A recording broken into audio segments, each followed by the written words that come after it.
hope this thing ends up getting off sometime tonight. If not, though, you know what? Either way, Trump must. Hey, we got an update from Elon Musk. Elon Musk says there appears to be a massive DDoS attack happening. So I predicted that. This is not a failure of X so much as it is actual cyber attack happening, probably backed by people supported by the EU and others who've come out and issued threatening letters today. No, I mean, I agree with that because I figure Musk had this updated. Yeah, I think that probably is it. So, okay, well, tell us more what he said. Read it to us. Yeah, let me find it real quick. Hold on. The whole this is a Twitter big deal platform is because the EU literally. I covered it a little bit today. I should have covered it more. The EU sent a letter saying we're watching everything you do and going to criminally charge you. So this is what he said 2 minutes ago. Elon Musk has 45,000 likes now. Said there appears to be a massive DDoS attack on X, working on shutting it down. I assume he's referring to the DDoS attack. He says, worst case, we will proceed with a smaller number of live listeners and post the conversation later. So something is going to happen tonight for sure, but there's definitely a cyber attack happening. And this is an attack on freedom of speech right before our eyes, happening in real time. Well, I want you to tweet at him because he's smarter than I am and say, will you please just put out a video screen of the X spaces because your video system is way more redundant because he's calling it, listeners. No, they're participants. It's why it has more bandwidth because they have all that interface power. I'm not a technician, but I know the fact that a system where each person can interface and has all these controls. All right, there is some speaking happening in the space right now. Okay, go to it. Here it is. Well, it looks like it went away. They just did a quick update in the space where they said there was a cyber attack, and now they're back to the hold music. Sorry about that, guys. Hey, I love this attack. It only makes it bigger.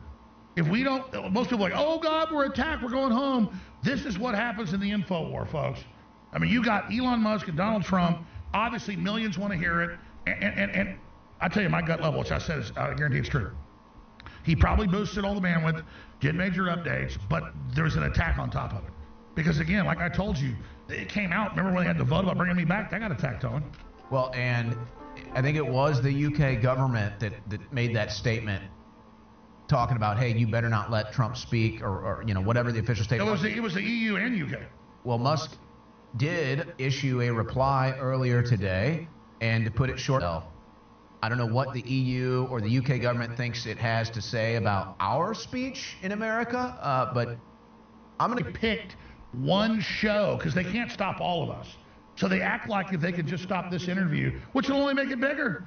In fact, I hope they shut it down tonight. When Trump comes on in 3 days, it'll be 300 million instead of 100 million. Musk should just fly down to Mar-a-Lago, just have the sit-down interview. It'll be bigger. Yeah, but I've only experienced this. 25 million viewers when he talked to me for 2.5 hours. And then 25, 40, it was like, I quit counting. 50 million. That was Alex Jones. They want to see the radicals on. But it is possible.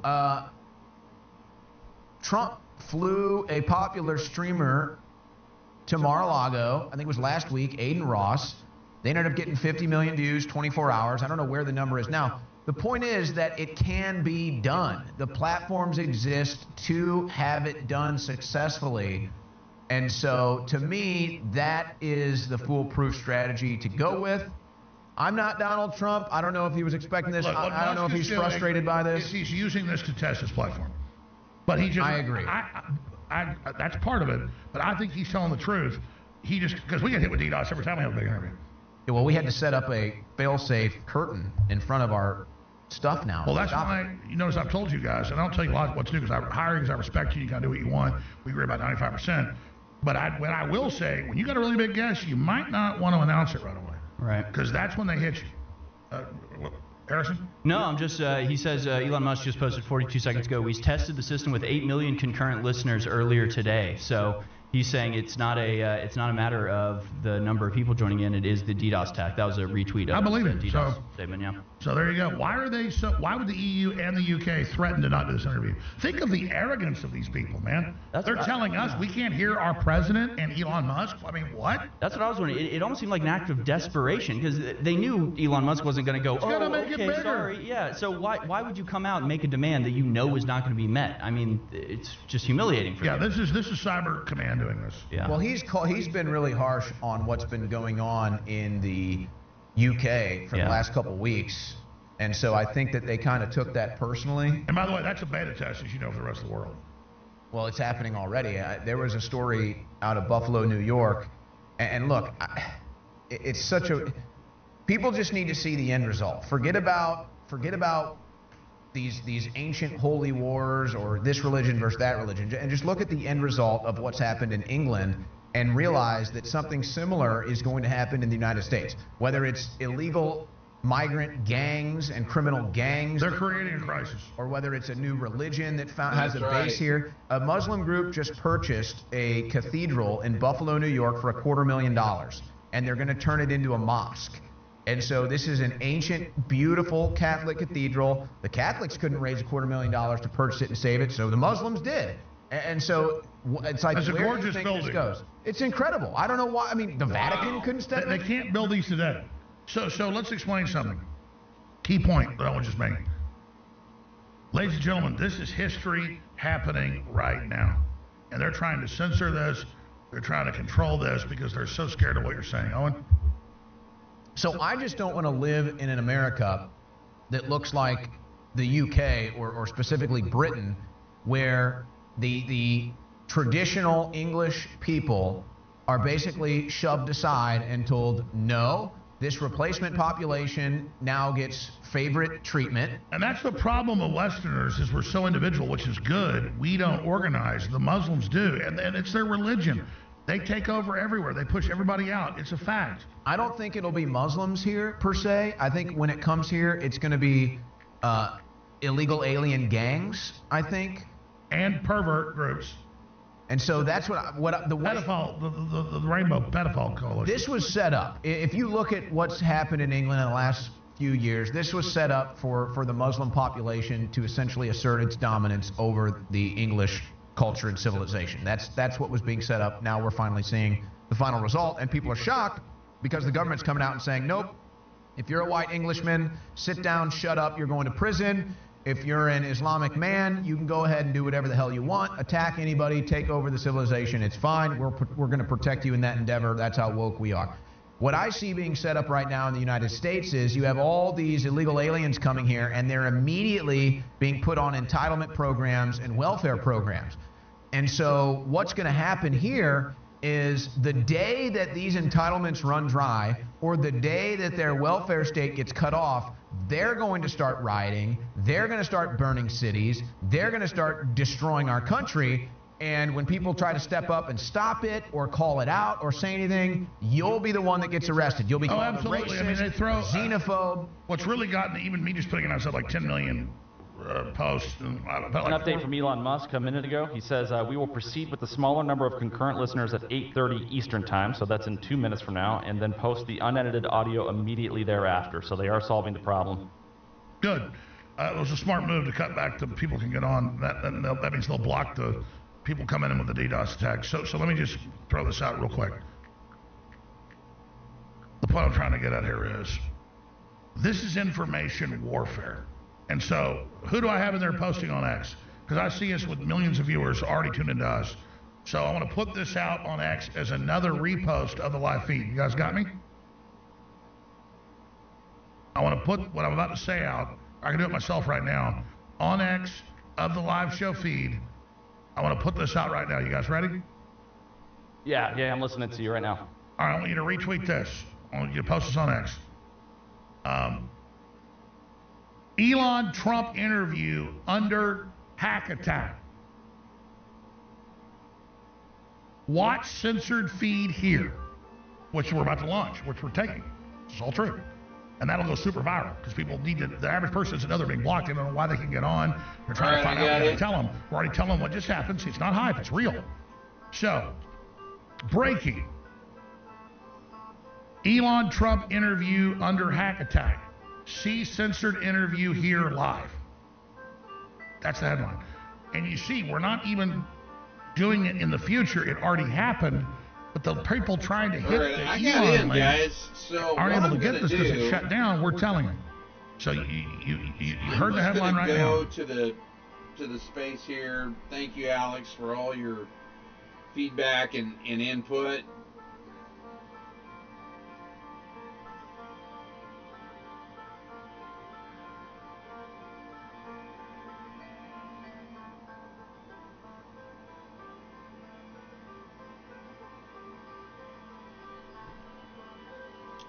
And let's just go to Elon's page.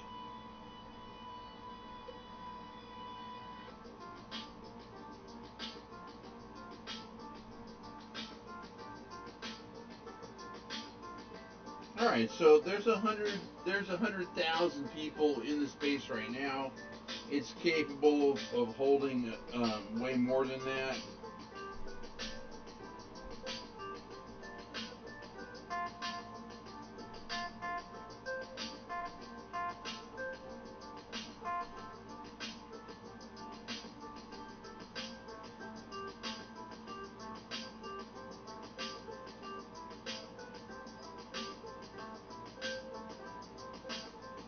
Glenn Beck stating, not available.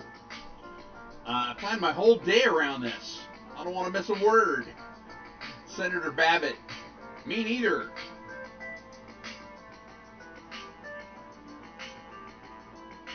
Jack Posobiec said, me to my phone right now. Me to my phone right now, and it says,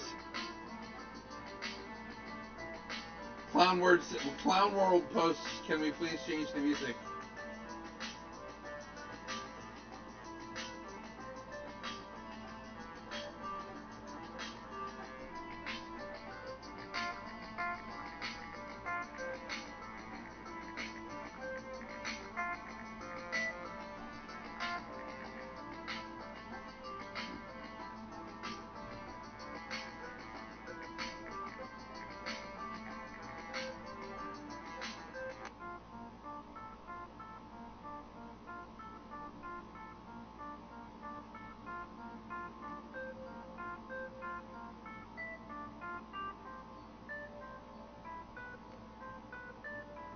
This is incredible, guys, what's happening right now. It's truly historic. Like, I can't even believe I got in. But there are 788,369 people in this space right now. 791,420. It's fluctuating.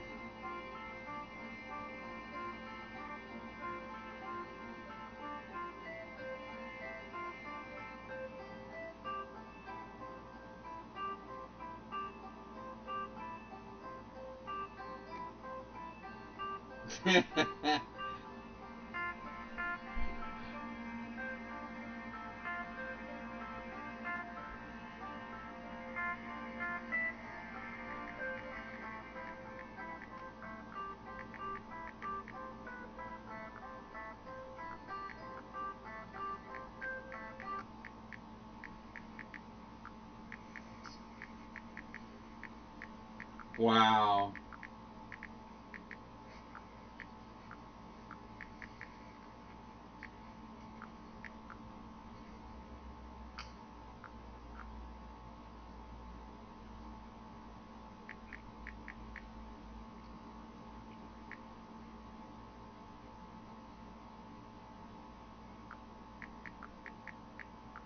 You can hear Trump doing something in the background here, guys.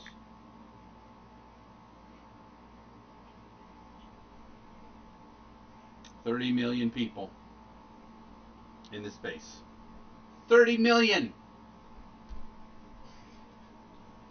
It's like 4 major cities in the United States. My goodness. Okay.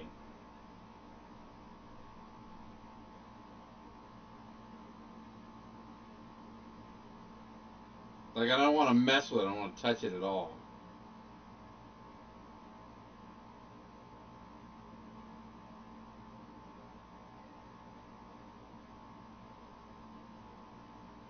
Let me serenade you while I miss. Well, you don't want to click on anything. You don't want to like watch anything.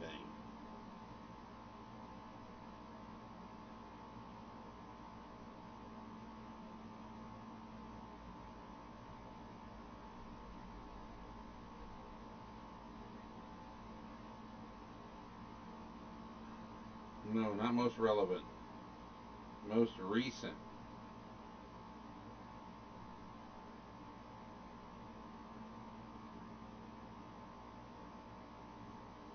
There's about 50 to 100.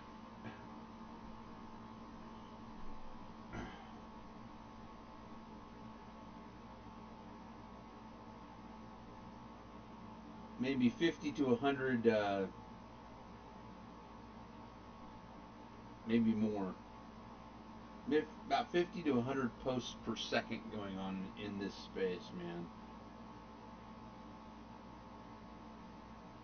Yeah, Elon dropped out. Trump's still here.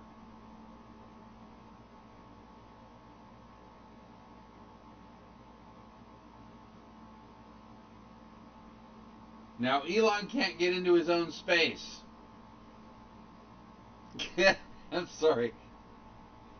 That's like what is going on?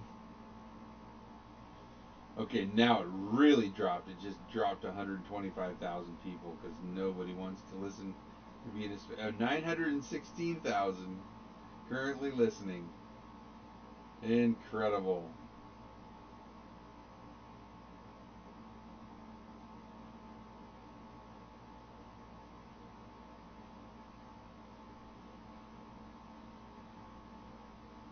They keep switching the. I don't want.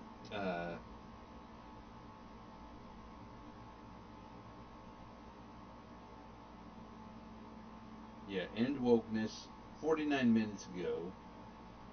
Posted. This is gonna break the internet. He was not wrong.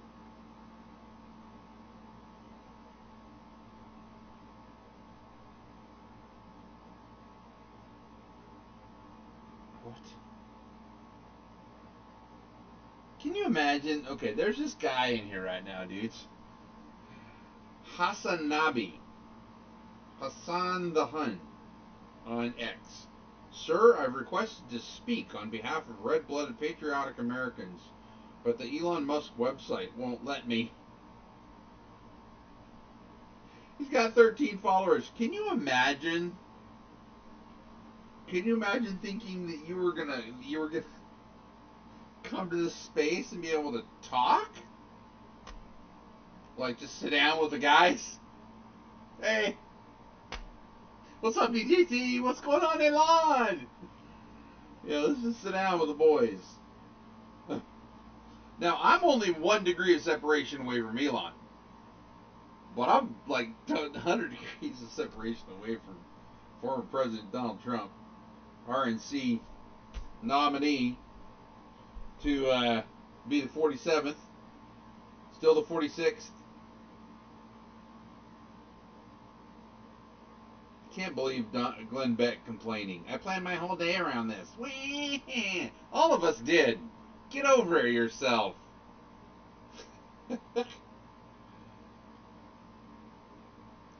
Oh my goodness. So basically what happened was 240,000 people got on. And then the space just went kaboom.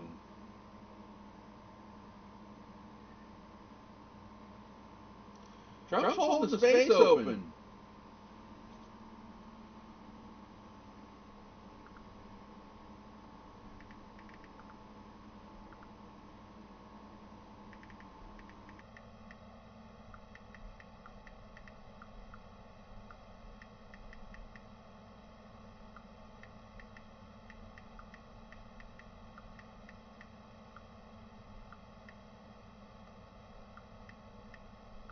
Mr. President.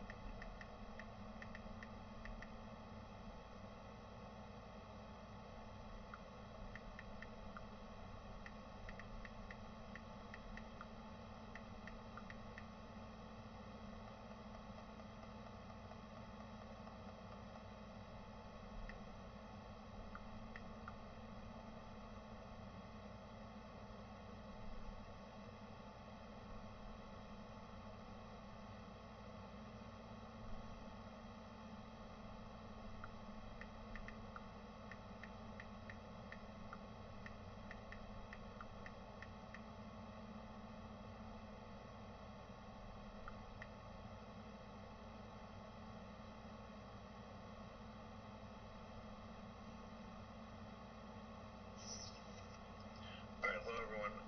So, my apologies for the late start. We unfortunately had a massive distributed denial of service attack against our servers, and saturated all of our data lines, like basically hundreds of gigabits of. So it's now time to proceed, but as this massive attack illustrates, there's a lot of opposition to people just hearing what President Trump has to say, and but I'm honored to have this conversation. I want to emphasize it's a conversation, and it's really intended to just get a feel for what Donald Trump is just like in a conversation. It's hard to catch a vibe about someone if you just don't hear them talk in a normal way. And when there's an adversarial interview, like no one's themselves in an adversarial interview. And this is really aimed at kind of open-minded, independent voters who just trying to make up their mind. So you can understand, like, what is what is it just like to have a conversation? So honored to Donald, great to speak. We had a great conversation yesterday. As you mentioned yesterday, if we could just record that conversation and post it, it would have been excellent. And I hope we can have something like that today. Well, I think we will. I'm pretty sure we will. And congratulations, because I see you broke every record in the book. Hi. With so many millions of people, and it's an honor. We view that as an honor. And then you do want silencing of certain voices. Usually those are voices that have something to say that are constructive, oftentimes constructive. And so we have to consider it an honor. But congratulations on breaking every record in the book tonight. That's great. Well, thank you. Maybe if we could start off with the assassination attempt, which was an incredible thing. And I have to say that your actions after that assassination attempt were inspiring. You, instead of shying away from things, instead of ducking down, you were pumping your fist in the air and saying, fight, fight, fight. And I think that's, the President of the United States represents America. And I think that is America. That is strength under fire.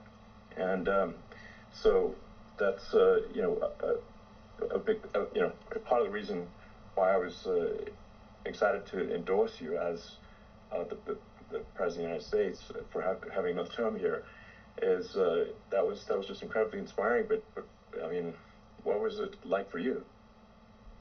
Not pleasant. I have to be honest. I said there was blood. I had more blood. I didn't know I had that much blood. The doctors later told me that the ear is a place that apparently my space is not a very bloody place if you're going to get hit. But in this case, it was probably the best alternative you could even think about, because it went at the right angle, and it was a hard hit. It was very, I guess you would say surreal, but it wasn't surreal. I was telling somebody, you have instances like this, or like a lot less than this, where you feel it's a surreal situation. And I never felt that way. I knew immediately that it was a bullet. I knew immediately that it was at the ear. Yeah, and like all spaces are shut down.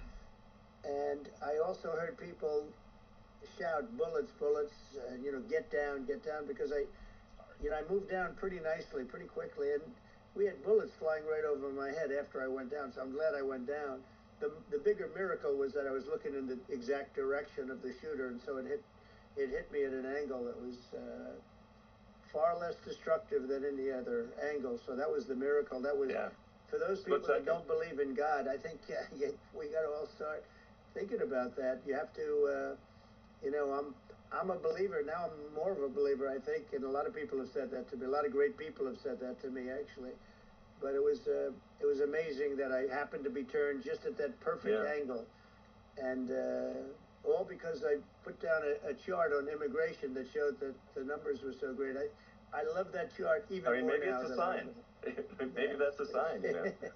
Yeah, apparently, you highlighted a serious issue, and at that moment, the bullet missed your, hit your ear, but missed your head. I mean, well, the amazing thing is that the sign, I said, bring down that sign on immigration, and it was literally about an eighth of a second where it would be good, and after that it was going to be a disaster, no matter which way you were facing.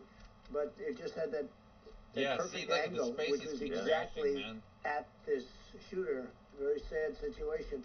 Such a sad situation. As you know, we lost somebody that was great, Corey, who, a firefighter, a great gentleman, a great Trumper.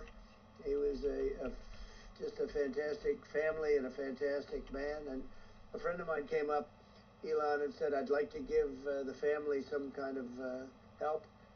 And I said, that's great. He said, do you mind? I said, I don't mind at all. And he wrote out a check for $1 million, gave it to the wife. And, she said, this is really nice, but I'd rather have my husband back, which is a nice thing for somebody to say, to be honest. She's great. The family is great. And we raised a lot of money for them and for two other gentlemen who are unbelievable people also. They were hit really badly. They thought they were not going to make it, and they did. The doctors in the Butler area, I tell you, they were incredible. They saved the two, and they were really hit tough, both of them, equally. And we thought, my first question was, because I heard bullets flying over me, I said, how many people were killed? Because we had a massive crowd there, a tremendous thousands and thousands of people, and there was no land. I mean, it was all people. So I said, how many people have been killed? Because I knew there were other shots being fired. And they said, we don't know yet, but some people have been badly hurt. And I have to give the Secret Service sniper, they call him, or sharpshooter, but sniper, because he didn't know there was a problem. He's an extraordinary shot, obviously, and he didn't know there was a problem, and he was able to pick it all out within 5 seconds, and he used one bullet from very far away, I guess probably about 400 yards. The shooter was 130, but he was on the opposite side of the field and the podium, and he saw the smoke and the flame from the gun, immediately recognized it, and immediately took a shot, and it was one perfect shot from very far away. And if he didn't do that, Elon, he would have. I mean, if he would have, a lot more people could have been badly hurt and killed. So I have to take my hat off to him, because that's also a surreal. You know, he's been with them for 23 years, and he's never had anything like this. And all of a sudden he has to act, and it's a very tough thing to act and to be shooting somebody. But he saw the gun, saw the smoke, saw the flame from the gun, very far away. Obviously has very good eyes. He's got very good vision, which I assume you have to have in that particular work. But he took aim very quickly, and they say it was approximately 5 seconds from long range, one bullet. If that didn't happen, because the shooter had a lot of bullets, he had a lot of cartridges up there with him, so it would have been very. I mean, that's clearly, he was very competent in taking that shot to stop the attempted assassination. But I mean, there does seem to be, some pretty significant failings elsewhere in the system. Like, there's just no way that, like, how on earth does a shooter get on a roof 130 yards away? That seems crazy. I think most people people are wondering how on earth could such a thing happen. Well, I view it as two ways. There should have been nobody on the roof. There were people, because there were so many tens of thousands of people there. There were people that were seeing him, and there was one woman with a red shirt and Trump all over it, and she's screaming, that guy's got a gun. You saw it probably. There's a guy up there with a gun. I mean, it's like, I guess, for my part, and I think probably many members of the public are wondering, how the heck are, basically people wondering why, pointing out there's a guy on the roof with a gun. And they're seeing it, but somehow it's not being addressed. that does seem crazy. Well, they're going to learn from this. The communication between the local police, who sort of had an idea, and then ultimately a man lifted himself up to the roof, could barely do it because he was pulling himself up, and he saw the man with the gun. The man with the gun pointed the gun at him. He thought he was probably going to get shot, but he was like pulling himself up, and because of that he couldn't get to his gun, and he fell down, actually very badly hurt his leg, his ankle, I hear very badly, but he fell down. And he did, from what I understand, he did say there's a guy up there with a gun, and the shooting started very quickly after that. I think it forced the shooter to go maybe quicker. You're supposed to be a very good shot. Yeah. My sons, Don and Eric, they can't believe what happened, but they said from 130 yards, a bad shot would hit that target almost every time. They said it's like in golf, sinking a 2-foot putt. Yeah, it's not a tough shot. It's not a long shot. The Secret Service person had the long shot. He had triple the distance actually. So it was a terrible thing. It's hard. I have to say this about the Secret Service. When I went down, and I went down based on, I think, they're screaming, but other people also, because people saw this happen. You had so many people. One of the miracles was that nobody ran. I mean, if a gun goes off, the crowd control people showed us this. When guns go off, and it does happen in stadiums at a soccer match or some kind of a match, everybody flees. They call it a stampede, like cattle. But everybody, and a lot of people get killed with those stampedes. We had more people than you'd have at some of these matches or these games, and nobody left. You had a small group behind us in the grandstand, and that was full, and you look at it as it was taking place, and normally they'd be running. They didn't leave. They saw that I was hurt.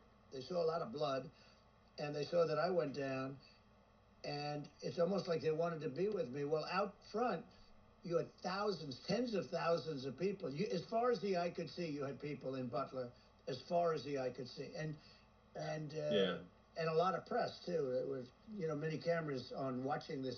It's what makes it so different, because normally things happen that aren't good, but you never have a picture of it. Here we have all these cameras shooting it, so sort of amazing. But one of the interesting things was that you didn't have anybody flee. You didn't have anybody stampede. Nobody. And there were some people behind me. They stood up and they're looking like, I mean, I'll tell you, you want to have them in a foxhole with you. I want to meet some of those people because it's so different from what you heard. But so I was down. But the Secret Service guys, there were bullets flying right over my head. You could hear them go whizzing, and these guys came jumping on top of me, and a young lady, Kate. Would jump. They moved so fast, and let me tell you, that took tremendous courage. Now there was a lack of coordination. There was, obviously everybody understands that that building should have been covered.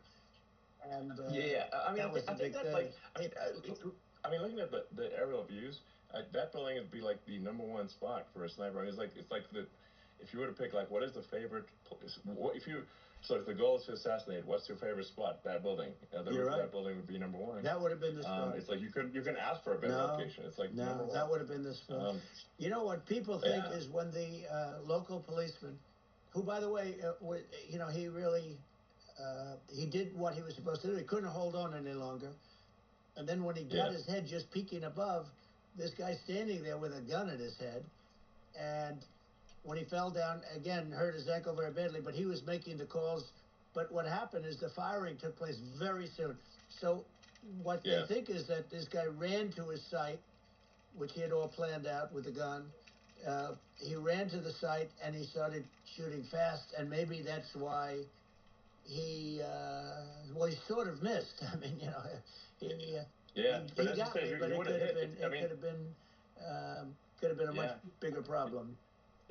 But he totally would have hit if you hadn't turned your head. So, there was it was a very near thing. It was so, a miracle. If I hadn't turned my head, I would not be talking to you right now. As much as I like you, exactly. I would not. Yeah, I would not be talking to you. Maybe talking to you from another realm, perhaps. Yeah, that's right. We'd be talking from a different place. But it was a you know, it was a very terrible experience. The Butler Hospital, they did such a great job. The doctors were so good. Everybody was so good. There was a mistake. If somebody knew, because people were hearing that, you know, there was just a bad feeling that there was somebody was around. You know that story now. It's been And if somebody could have said, because they've oftentimes said, you know, like there'd be a lightning storm or something. Because I've done, I think over 300. I think I did a lot more than that, but we did a lot. And oftentimes they'll say, "Sir, could you wait 10 minutes, please? Sir, could you wait 20 minutes? There's a storm overhead or lightning or something," right? And that happens often. And this would have been a perfect time for that to have happened, but it didn't get coordinated. That was the problem. Well, it was your I think your actions in the heat of fire, and you know, like what I found admirable there was that you can't fake bravery under such circumstances. The courage is instinctual or it is not. It's not a rehearsed action. And so I just want to say that I think a lot of people admire your courage under fire there. And so thank you very much. I appreciate it. I didn't think of it. I just wanted to get up, and I wanted to stand up. I wanted to let people know, you know, I felt I was good when they were on top of me, covering me, actually, very much covering me, and very bravely. But I wanted to get up. I said, I want to get up. And they wanted, you know, they have everything there. They wanted stretcher. I didn't like the stretcher. And I knew I was hit in the ear, but I knew I wasn't hit anywhere else. They felt I was hit someplace else because it was such a lot of blood. And they were sure that I was hit someplace else. And they were saying, "Sir, you were hit more than the ear." I said, "Nope, I was hit in the ear. I want to get up. Let me get up." And so I got up, and the crowd didn't know what to think. I mean, this was so many people, and you could see they were confused. They didn't know what to think. And I wanted to let them know I was okay. It was very important for me to let them know that. And they went wild. You've seen the after. They didn't go wild when I got up because they didn't know, was I alive? You really couldn't tell. When I stood up before the you know, the fist in the air, they didn't know if I was alive. Nobody did. And when I put the fist up, they were just relieved and happy and thrilled, and the place went crazy. It was pretty amazing. It was a terrible thing, but it was incredibly moving. Yeah. Well, and I mean, speaking of the sort of slide that got you to turn that saved your life, really, was the illegal immigration slide. Maybe this maybe this is worth talking about that. It was that slide saved your life. No, the illegal immigration saved my life. You're right, but it had to be at that exact angle. I mean, that's a great one. saved by illegal immigration. You know, the incredible thing though, when you talk about the odds, you had to be exactly at that angle, but the incredible thing is that the chart, I used it less than 20% of the time. It was just a moment. It's always on my left, never my right, and it's always at the end of the speech. So here we have it. It's on the right, not the left. It's at the beginning, not the end. And even the people that put it up, they were unprepared, and they did a great job. They got it up immediately, fortunately. But I looked to the right, and the bullet came whizzing by, hitting my ear. So it was amazing. But when you think of the odds of that, and you know that normally you wouldn't use it. Normally I wouldn't have the thing, and then you know it would have been a very different story. It's very much, I say, an act of God. It's a miracle that it happened, and I'm honored by it. I'm honored by it. Well, what were you about to say about illegal immigration before you were rudely interrupted? Well, I was going to say how good the numbers were. By the way, we're going back to Butler, and we're going to go back in October. We're all set up, and the people are fantastic in Butler. It's a great area. These are incredible people, like the three that, in the case of Corey killed, and the other two, the families are, I got to know them a little bit, and the families are great. But we're going back to Butler, and I think I'll probably start by saying, as I was saying, prior to being so horribly interrupted, yeah. but yeah, so rudely interrupted by an assassination attempt. But the chart. Some people have no manners. Elon, the chart was just a chart that, in my last week, we had the best illegal immigration numbers, meaning stopping. It was at the lowest. You've seen the chart. It's become quite a famous chart. Yeah. But that was the lowest point ever recorded. It was a really, I mean, I was very proud of those numbers. And then you see what happened with these people, Kamala and Joe. You see what happened. They just let it go. I had remain in Mexico policies. I had all these different policies that was so good.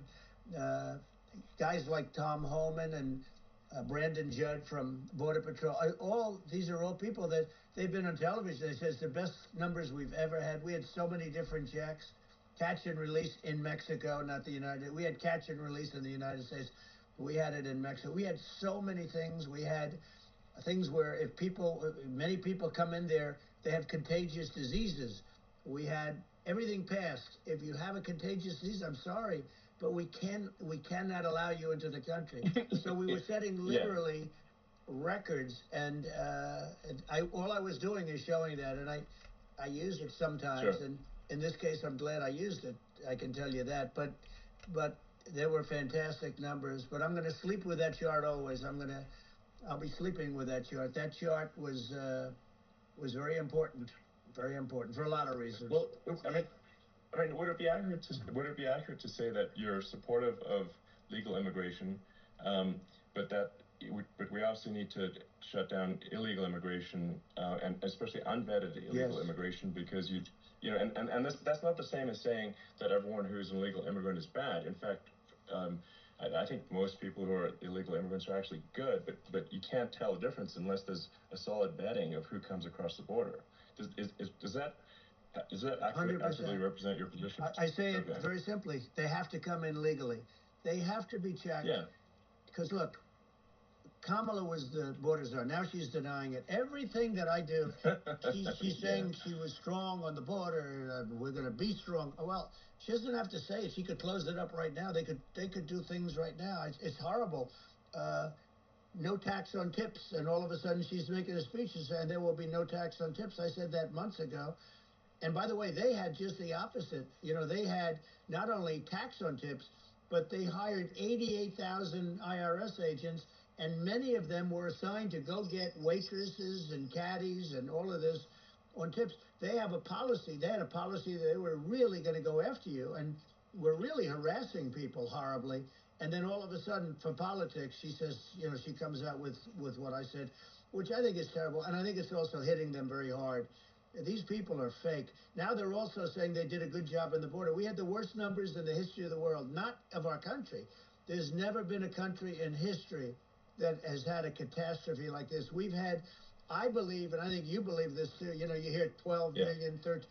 I believe it's over 20 million people came into our country, many coming from jails, from prisons, from mental institutions, or a bigger version of that is insane asylums, and many are terrorists. And I'll tell you what, they're coming not just from South America, they're coming from Africa, they're coming from all over the world. They're coming from Asia, they're coming from the Middle East, they're coming from countries that are stupidly and horribly bombing Israel October 7th. They're coming from all over the world. And you look at, it's so sad, October 7th, because it should have never happened. It's so sad when you look at Ukraine. It should have never happened. We have a defective government. These are defective people, and they're not people that should be running it. But where you see it the best is the border, because you have millions of people coming in a month, and then she gets up and she tries to pretend like she's going to do something. She had 3.5 years.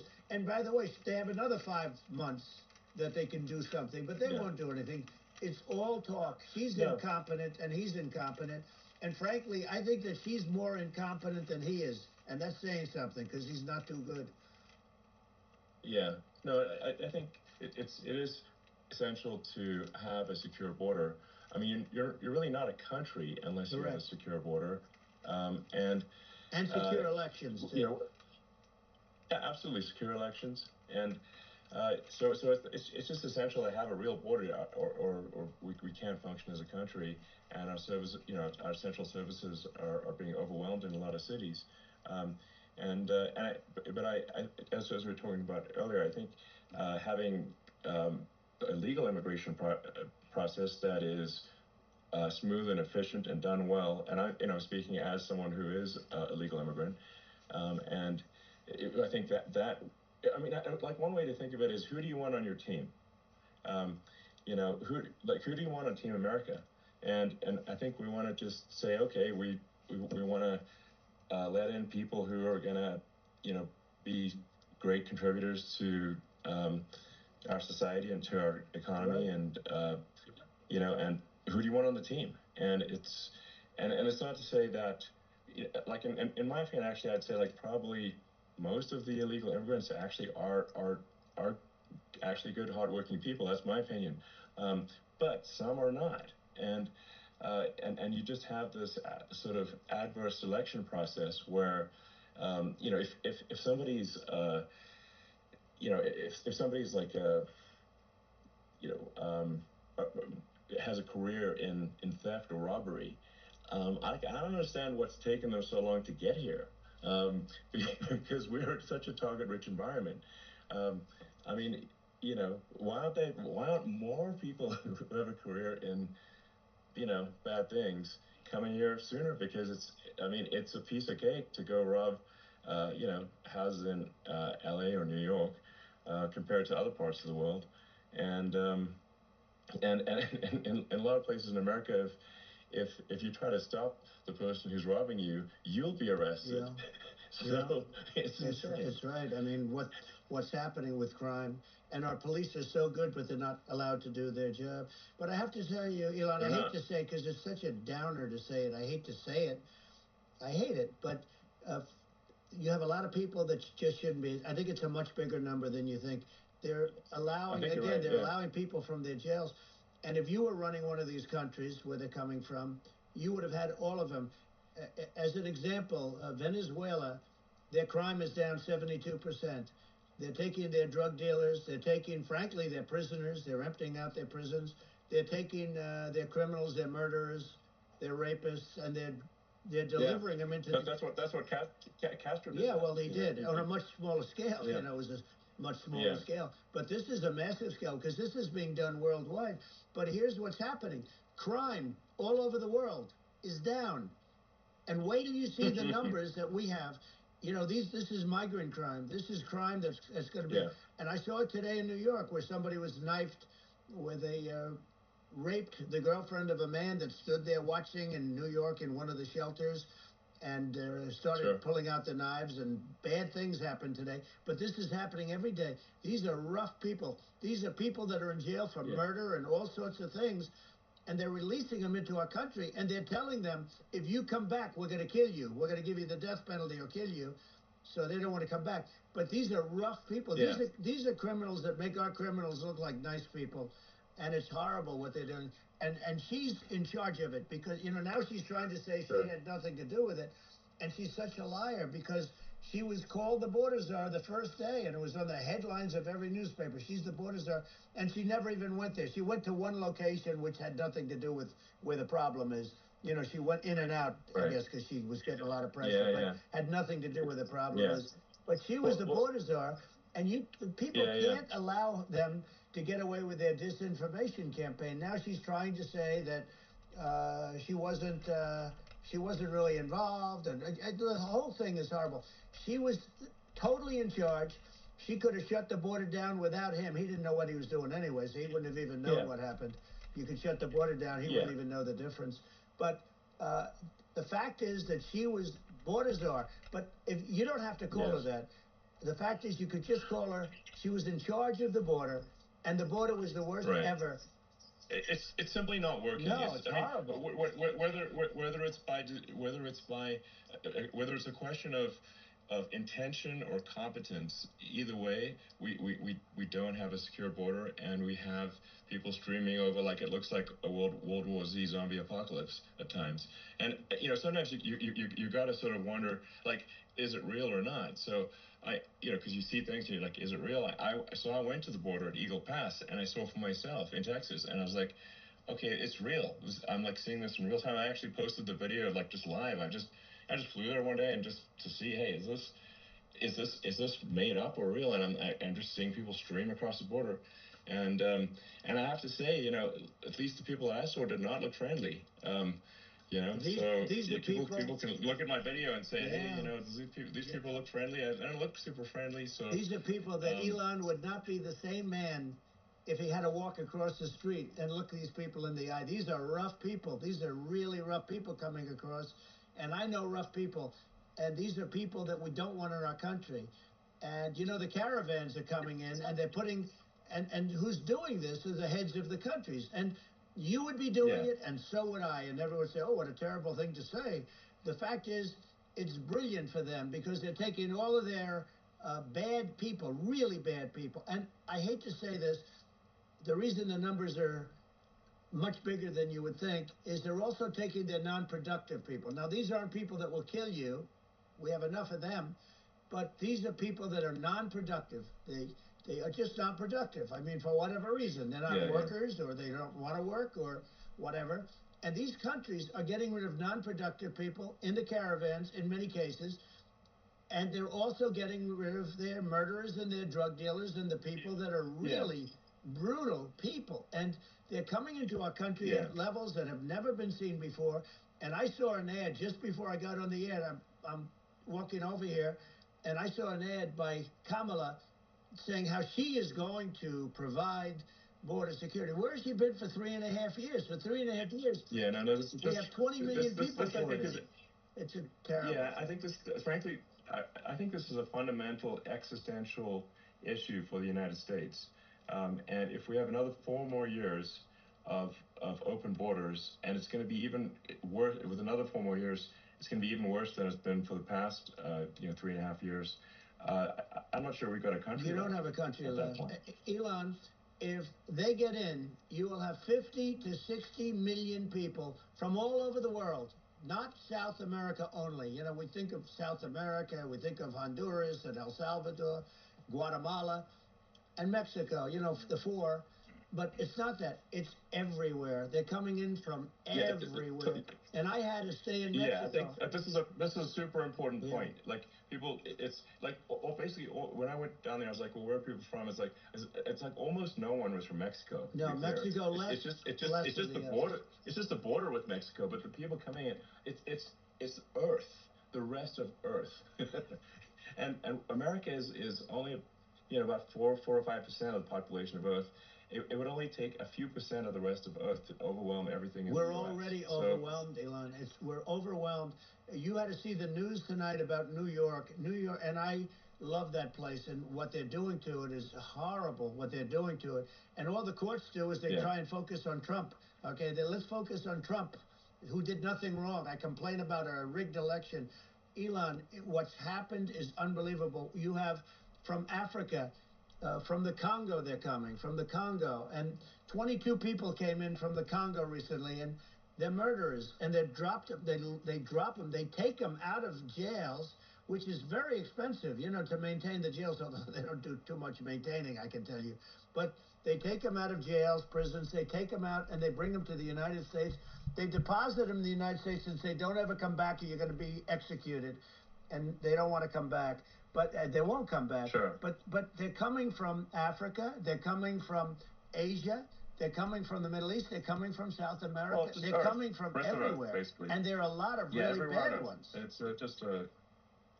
just an everywhere on Earth thing, and it's just not possible for the United States to absorb everyone from Earth or even a few percent of the rest of Earth. It's just not possible. So, well, Elon, we're going to have to finish this up. We're going to have the largest deportation in history of this country, and we have no choice. Otherwise, we're going to have a country. What they've done to our country. Think of it, with in Venezuela and in some of these other countries, Crime is down 50, 60, 70, 80%. And you would be the same. You would have. Yeah. I'll tell you what. Venezuela has not gotten rid of all of them. They've gotten rid of about 70% of their really bad people.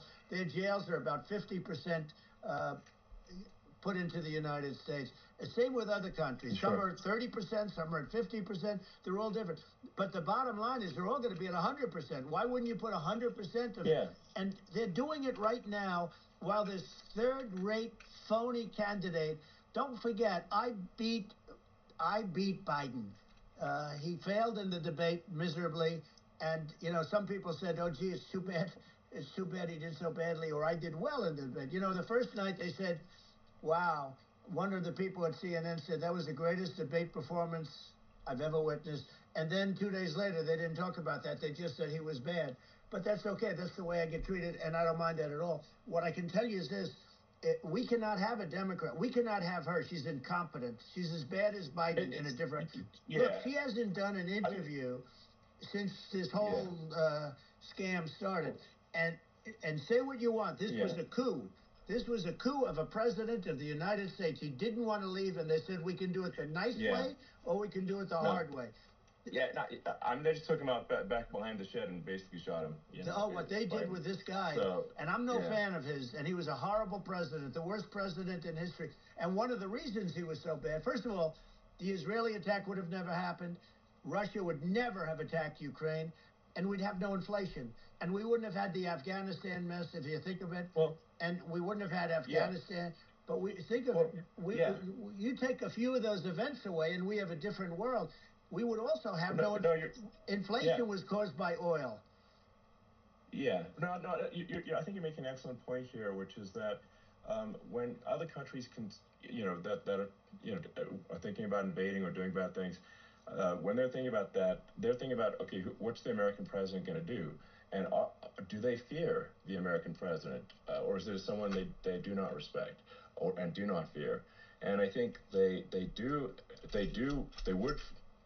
They rightfully be. I mean, look at the footage of the assassination. They're like, okay, President Trump is like, don't mess with me.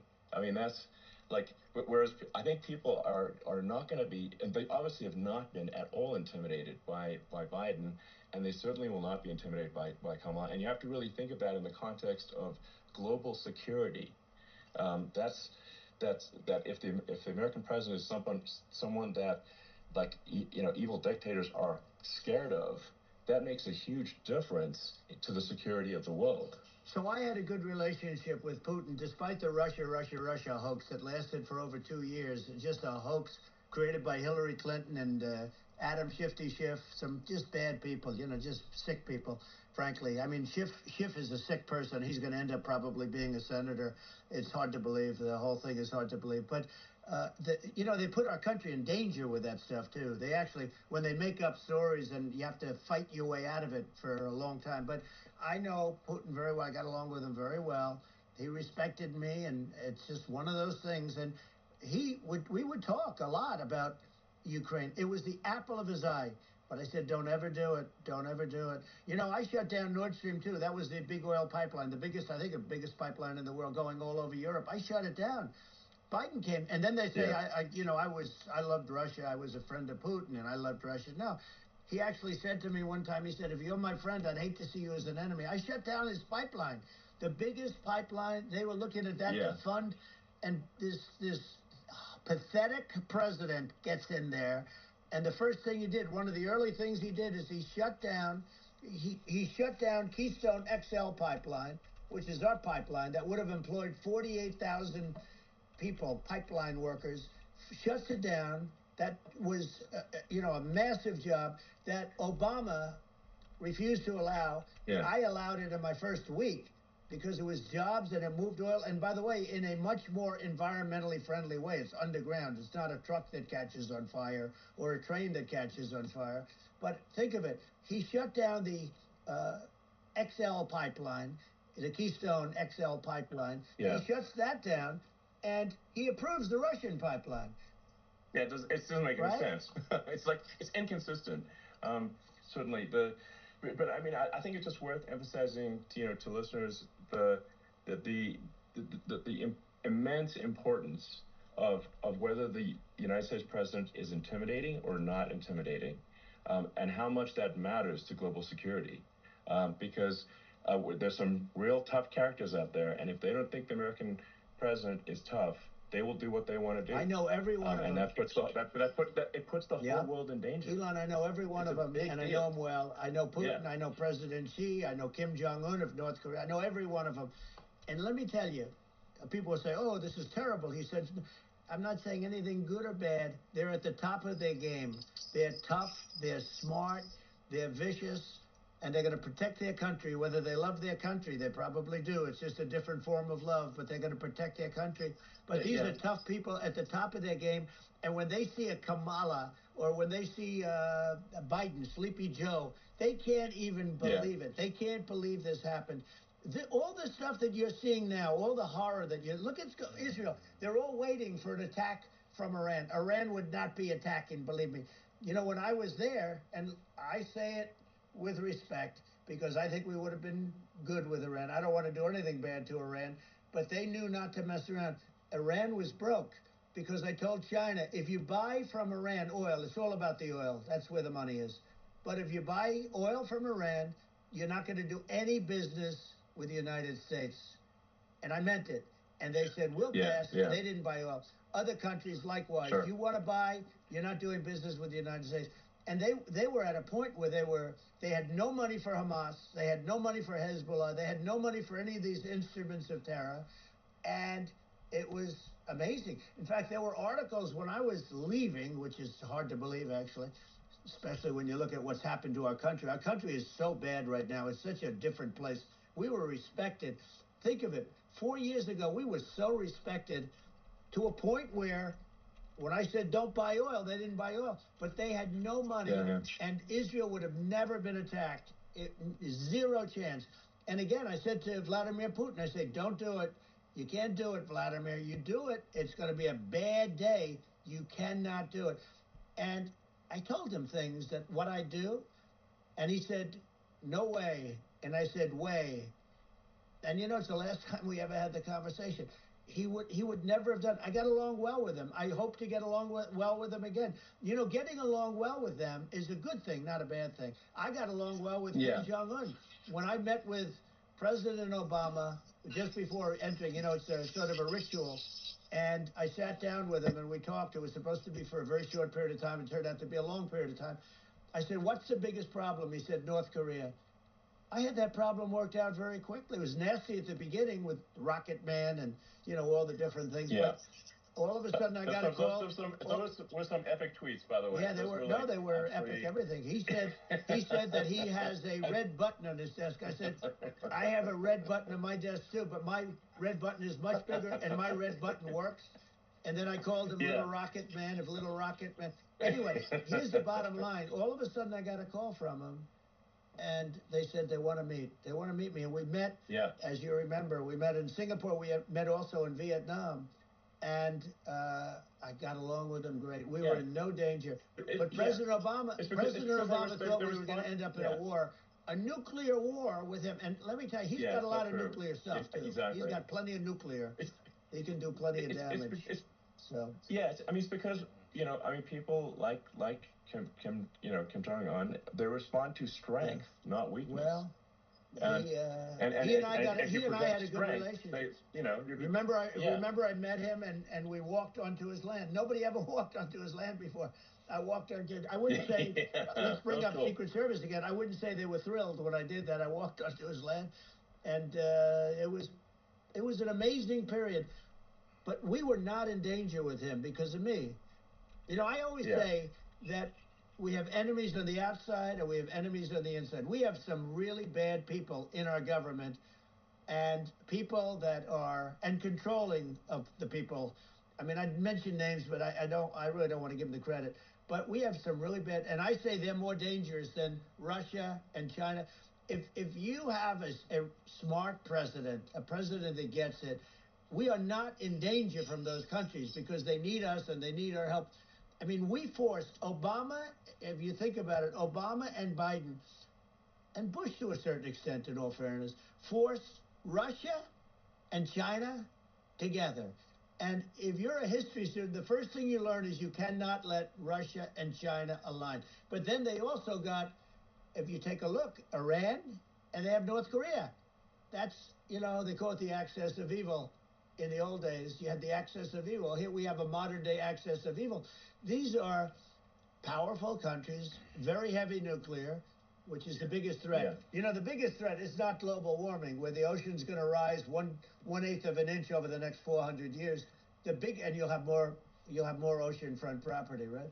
The biggest threat is not that. The biggest threat is nuclear warming, because we have 5 countries now that have significant nuclear power, and we have to not allow anything to happen with stupid people like Biden. You know, Biden did something with Russia. There was no chance of him ever going in. And when I left, and then after I left, they started forming big armies on the border with Ukraine, right? And I looked at that, and I thought he was doing that because Putin's a good negotiator. I thought he was doing that to negotiate. But then Biden started saying such stupid things. For instance, he said that it can be a NATO country. Now, Russia, for as long as there's been NATO, has said we're never going to agree to that. And we go right up front and say that. And we did things and said things through this president with a low IQ, very low IQ. He had a low IQ 30 years ago, by the way, but now he might not even have a IQ at all. There's nothing on the board that goes this low. He said things that were so stupid that war had zero chance of happening if I were there. Zero chance. He was saying everything the opposite. Everything the opposite. And it's so sad because many more people have been killed in Ukraine than you read about. You don't read about how bloody it is and how disastrous. Sure. Hey, look, just in the 2 armies, you lost 500,000 people. And, you know, Ukraine's having a hard time. Ukraine, I don't know if you saw the article recently, and it's true. You don't hear the true story. But if you think about it, Russia's gone, you know, Russia defeated Germany with us, and they defeated Napoleon. You know, they've been around a long time. They're a big fighting force. Yeah. Sure. And it's very unfair. And Ukraine now doesn't have enough men. They're now using young men and very old men to fight. And we're in a very bad position. And I'm not going to blame exclusively, but I can tell you I could have stopped that. And a smart president could have stopped that. It wouldn't have happened. But we had a man that actually made it more prevalent. It was so bad. The words that he was using, the stupid threats coming from a stupid face that he was using. I said, this guy's going to cause us a war. He's going to cause us. And let me tell you, it can lead to World War III. That can lead to World War III. The Middle East can lead to. We have numerous places that could end up in a World War III right now for no reason whatsoever. I think you're right.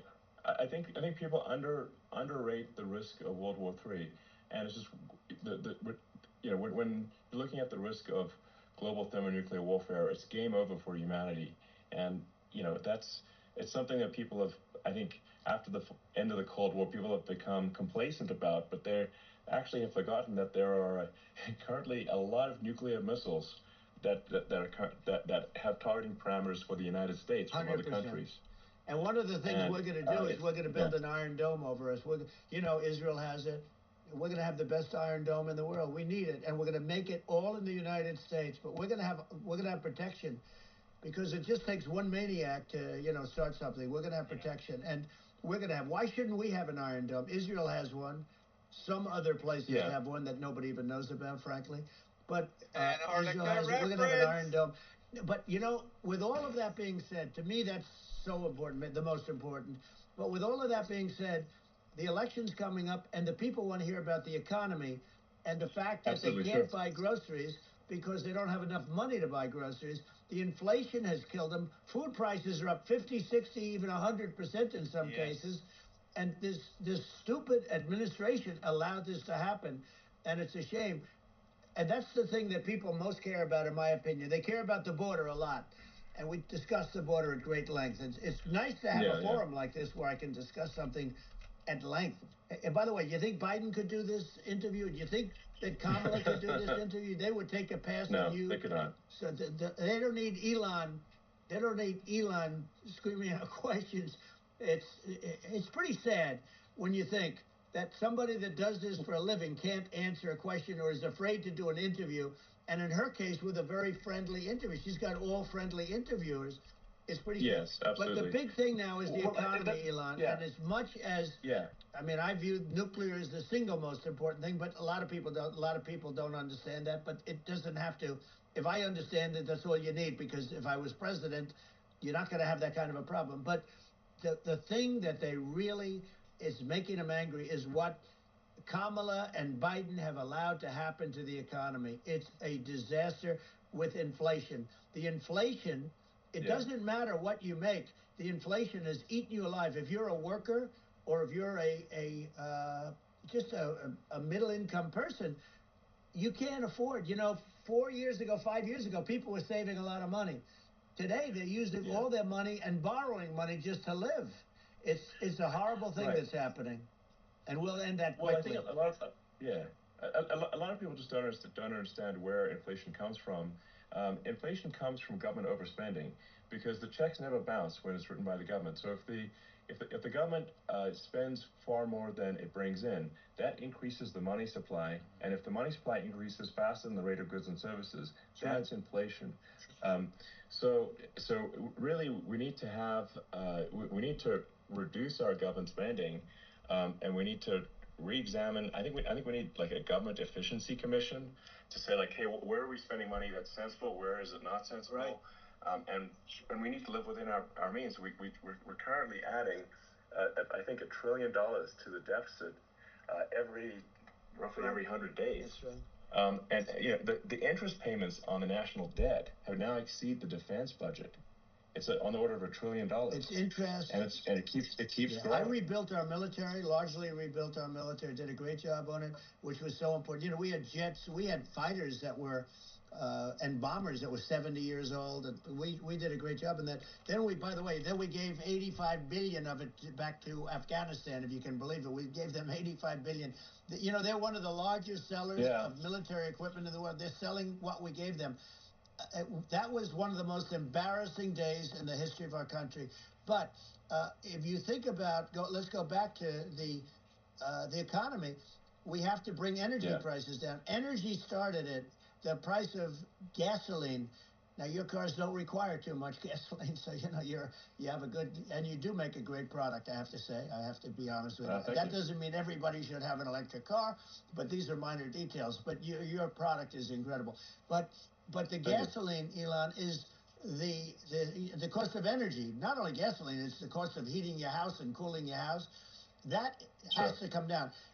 It's gone up 100%, 150, and 200%, and that has to come down. When that comes down, and we're going to drill, baby, drill. They stopped drilling, and then they went back to drilling because they went back to the Trump policy. But if they won the day after they get into office, this country will go out of business because they're going to go to an energy policy that's not sustainable. Wind and different things. You're not going to have anything. Yeah. And I know you're a big fan of the AI, and I have to say that AI, and this is shocking to me, but AI requires twice the energy that the country already produces for everything. So you're going to have to build. We're going to have to build a lot of energy if our country will be competitive with China, because that's our primary competitor for this on the AI.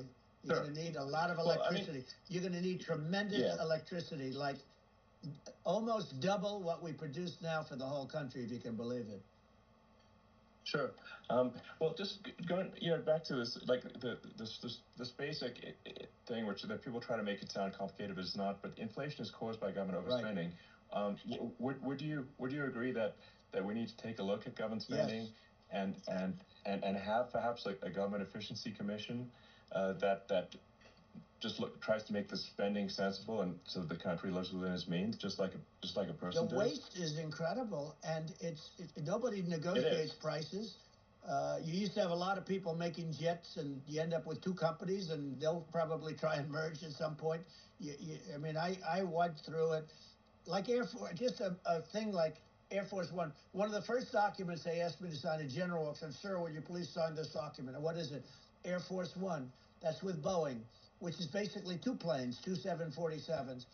And the price was $5.7 billion for 2 planes. Now, now they're highly sophisticated. That's insane. They're even nicer than your plane, okay? But much more sophisticated. They're very, I won't say what's on it, but they got a lot of stuff on it. Anyway, but it's 5.7. That's a crazy it's number. a crazy number, but I said, I'm not going to pay 5.7. I'm not going to do it. I said, who made the deal? Obama and his people. I said, well, then I know the deal's no good. I'm not going to do it. And over a course of about 4 weeks, by my saying I'm not going to do it, I got the price reduced by $1.6 billion for the exact same plane, other than we had a nicer paint job, if you want to know the truth. But for the exact same plane, I saved one. And I said to Boeing, man, you guys must make a lot of money if you can reduce the price by that. But now what I do hear is that they're going back to the Biden administration and wanting big cost overruns, you know, because they see these dopey suckers in there, and they'll end up getting some of the money back. But I shaved it by $1.6 billion for the exact same plane. And you can now take that and multiply that out times thousands of other items. Multiply it by the numbers are astronomical. Yeah. I agree with you. Well, I mean, I think it would be great to just have a government efficiency commission that takes a look at these things and just ensures that the taxpayer money, the taxpayers' hard-earned money, is spent in a good way. And I'd be happy to help out on such a commission. I'd love if it were formed. Well, you're the greatest cutter. I mean, I look at what you do. You walk in and you just say, you want to quit? They go on strike. I won't mention the name of the company, but they go on strike, and you say, that's okay, you're all gone. You're all gone. So every one of you is gone, and you are the greatest. You would be very good. Oh, you would love it. But, you know, if you look at Argentina. Well, I'd be happy to help by the way, out. congratulations. Yeah. I just looked at the number of people that are listening to you and I chat. We'll call it a chat. But congratulations. This is very good. I mean, it's great. And you're an interesting character. You know, the new head of a place called Argentina, and he's a big, you know, he's great. And he's a big MAGA fan, you know that. He ran on MAGA. And he took it to an extreme, too. He ran on MAGA, and I hear he's doing really a terrific job. It's called Make Argentina Great Again. It worked out perfectly. He came in, he bought a lot of hats, he brought out, but he's doing a big job. He really cut. And I'm hearing they're starting to do pretty well. Inflation's getting down. You know, they had like 2,000%, and they had inflation like not normal inflation. They had the real deal. But we're going to have that pretty soon. I think we have the worst inflation we've had in 100 years. They say it's 48 years. I don't believe it. I think we have the worst. They don't include a lot of the items that should be included, you know. Yeah. Well, it's just from government overspending and not spending taxpayer money effectively, and having, you know, just so many departments you can't even name them all. And what Milei is doing is, you know, he's cutting government spending, he's simplifying things, he's putting in regulations that make sense, and we're Argentina overnight is experiencing a giant improvement in prosperity. But it's also a lesson for the United States, which is that Argentina used to be one of the most prosperous countries in the world. You know, in the 30s, 40s, and because of bad government policy, it ruined the country. And you take Venezuela, for example. Venezuela should be incredibly prosperous. They have, you know, phenomenal reserves of everything, oil, everything, and it should be prosperous. But if the government's wrong, it impoverishes the people. And so I think we should not be complacent in the United States in thinking that and taking our prosperity for granted, because if with bad government policy, we'd run the country into the ground. And that's just something people should bear in mind. Don't take prosperity for granted. Well, think of education. So we're ranked at the bottom of every list of the top 40. Yep. We're ranked number 40, number 38. Norway, Switzerland, Sweden, different countries are ranked good. Actually, China's pretty close to the top. They're a top 6 or 7. But we're ranked at the bottom, almost at the bottom, 38, 39, 40. In other words, horrible. And yet we spend more per pupil than any other country in the world. So we spend more. And what I'm going to do, one of the first acts, and this is where I need an Elon Musk, I need somebody that has a lot of strength and courage and smarts. I want to close up Department of Education, move education back to the states, where states like Iowa, where states like Idaho, not every state will do great, because states that basically aren't doing good now, you look at Gavin Newsom, the governor of California, he's terrible. He does a terrible job. So he's not going to do great with education. But of the 50, I would bet that 35 would do great. And 15 of them, or 20 of them, will be as good as Norway. Norway is considered great. You can name them. I mean, they're so good. Some of these countries are so good. But if you go into some of these really well-run states, we have states that don't know what debt is. We have states that have low taxes, no debt, everybody working. They're really well-run. Sure. And maybe they have certain advantages in terms of location, in terms of, the land or the sun and the water and the whole thing. There are a lot of advantages that some people have. But if you moved education back to the 50, you'll have some that won't do well, but they'll actually be forced to do better because it'll be a pretty bad situation. But if you think about it, you'll have some of these states. I'll bet you'd have 30, 35 states. It'll be much better. And you know what it'll cost? Less than half what it is in Washington. And these people don't care about the students in these, faraway states. And it'd be unbelievable. Yeah. I think you're making a good point in that if the states have to if each state has to compete against other states, then people will naturally move to states where it's better. Well, like California, as we said, it's a badly run state.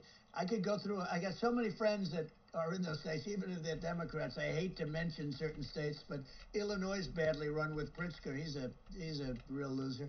But some of these places are just badly run. But it's almost going to force them to run better, and they won't do it good initially. But you're not going to do worse than you're doing right now. And I would say that the cost, you would cut your cost by 50 or 60%. And you'd have a little monitor. You want to make sure they're teaching English, as an example. Give us a little English, right? Sure. Right? Yeah. No, but I mean, too much.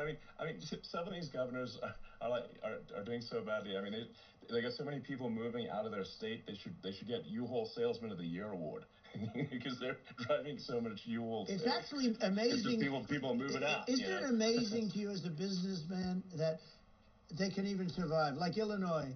So many people are leaving, and you wonder, how do they survive? I mean, how do they survive?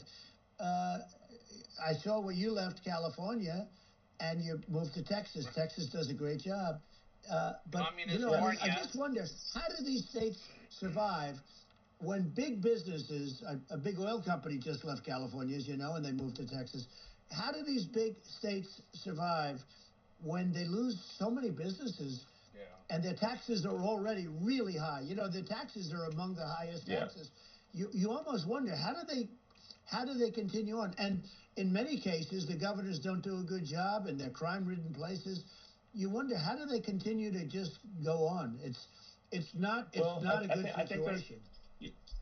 I think the only thing that's going to force some of these states to change is if they risk bankruptcy and they're not getting bailed out by the federal government. Right. Well, that's the only thing that's going to get them to change. You remember the area in California where they had that, where I guess somebody had sticky fingers and they stole a lot of money, and they went into a form of chapter, and it was very nasty for a period of time. But now it's probably the most popular place in all of California. So at some point, something like that may have to happen. But the problem is, you can't penalize people that loan money to the state when you have incompetent people like a Pritzker. Look, the family didn't want him in the family business, and then he ends up being governor of Illinois. So what is he going to be? Is he going to be a great governor? And you have people. I could name every one of them. I got to know every one of these, and some are very good, and some are just horrible. Well, I think that the larger point here, too, as you're saying, like a lot of people are concerned about the economy, a lot of people are concerned about inflation, and inflation is effectively a tax on people that save money, and for people that are working day to day, it's just a form of taxation.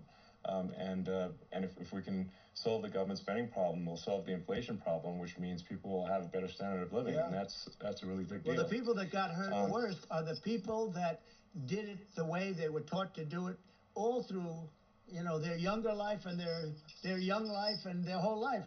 The people that saved money, and then they got no interest on their money, and inflation destroyed them. And frankly, they were almost better off if they didn't do anything like that. I mean, those people have been absolutely decimated, and we're going to bring those people back and help those people. We've got to get the prices down. When I look at bacon costing 4 or 5 times more than it did a few years ago, when you look at some of the food products in grocery stores, people go, they can't believe it.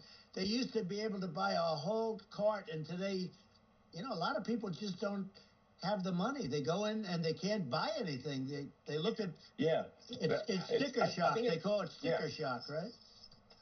I think it really just comes, like I said, I think it just comes down to really, I guess, two things, which is... First opportunity Alvaro Bautista has had. The gap less than 0.3 of a second as he makes his way into the favourite sector for him on this Algarve International Circuit, where he famously passed Toprak Razgatlioglu to secure a hat-trick a year ago. He pulls alongside Toprak off the final bend. A big wobble for Razgatlioglu as he tries to recover. 2 evenly matched bikes in terms of top-end strength, and Razgatlioglu with the braking advantage into turn 1 holds on defiantly at the start of lap 16. Yeah, and for Toprak, that is exactly what he has to do. This is where Bautista's been stronger. In towards turn 3. Slowest corner on the circuit at 55 kilometres per hour. Bautista is through. He'll have the inside. And if Elon, those two things. Hi. I'm Jonathan Freeman. Thanks for visiting my website. I am the owner of J. Freeman & Son, a local marketing firm here in the Greater Valley area. Our offices are located at West Point, just above Coaches, right next to Gator Media. Some of you guys out there in the valley know GatorRadio.com or Gator-Radio.com, and we are right here in the same offices with them. We would love to extend a warm invitation to you in 2022 to come on down, get a visit, tour of our offices, and we would be glad to discuss growing your business in 2022. Please fill out the information here on this form right there and hit the button down below, and I will be in touch very shortly to help you grow in 2022. If you'd like to find out more about J. Freeman & Son, you can simply go to www.jonathan. Came in from Wuhan, the Wuhan labs, and I always said it, and it turned out to be right.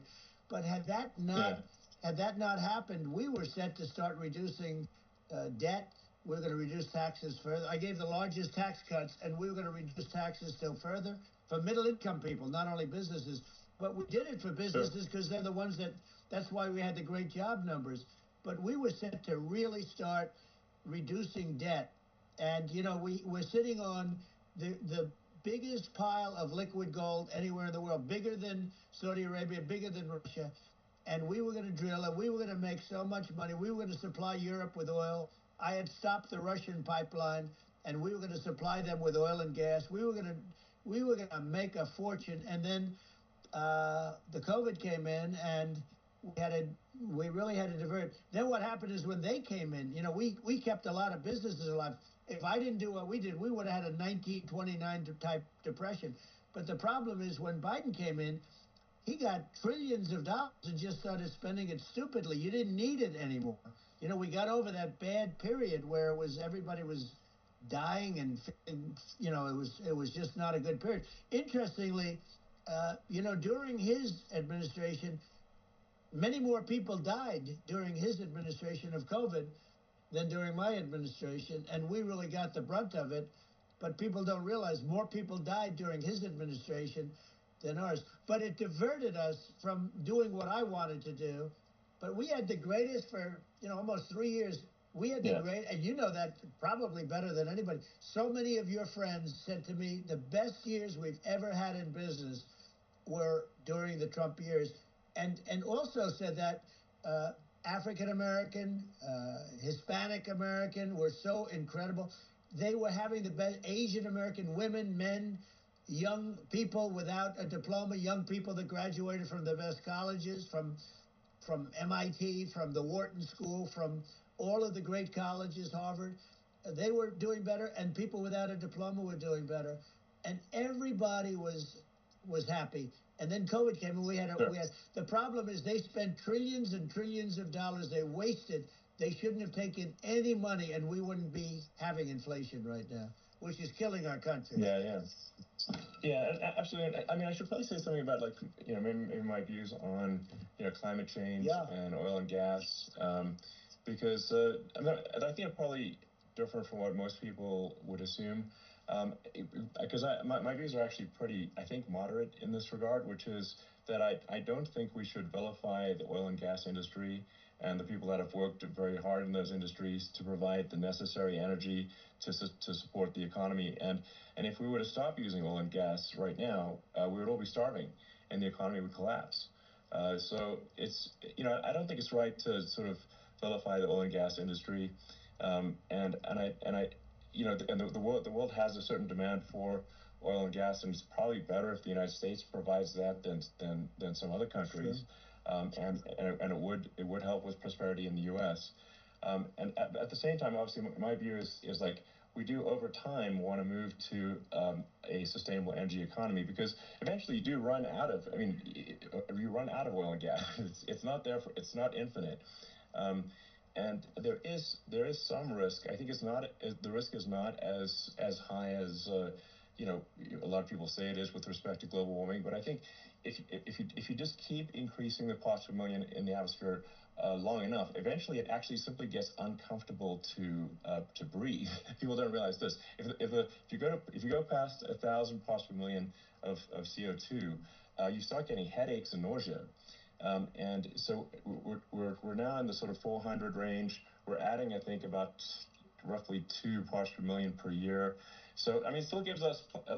So what it means is, like, we still have quite a bit of time, but so there's not, like, we don't need to rush, and we don't need to, like, you know, stop farmers from farming, or, you know, prevent people from having steaks, or basic stuff like that.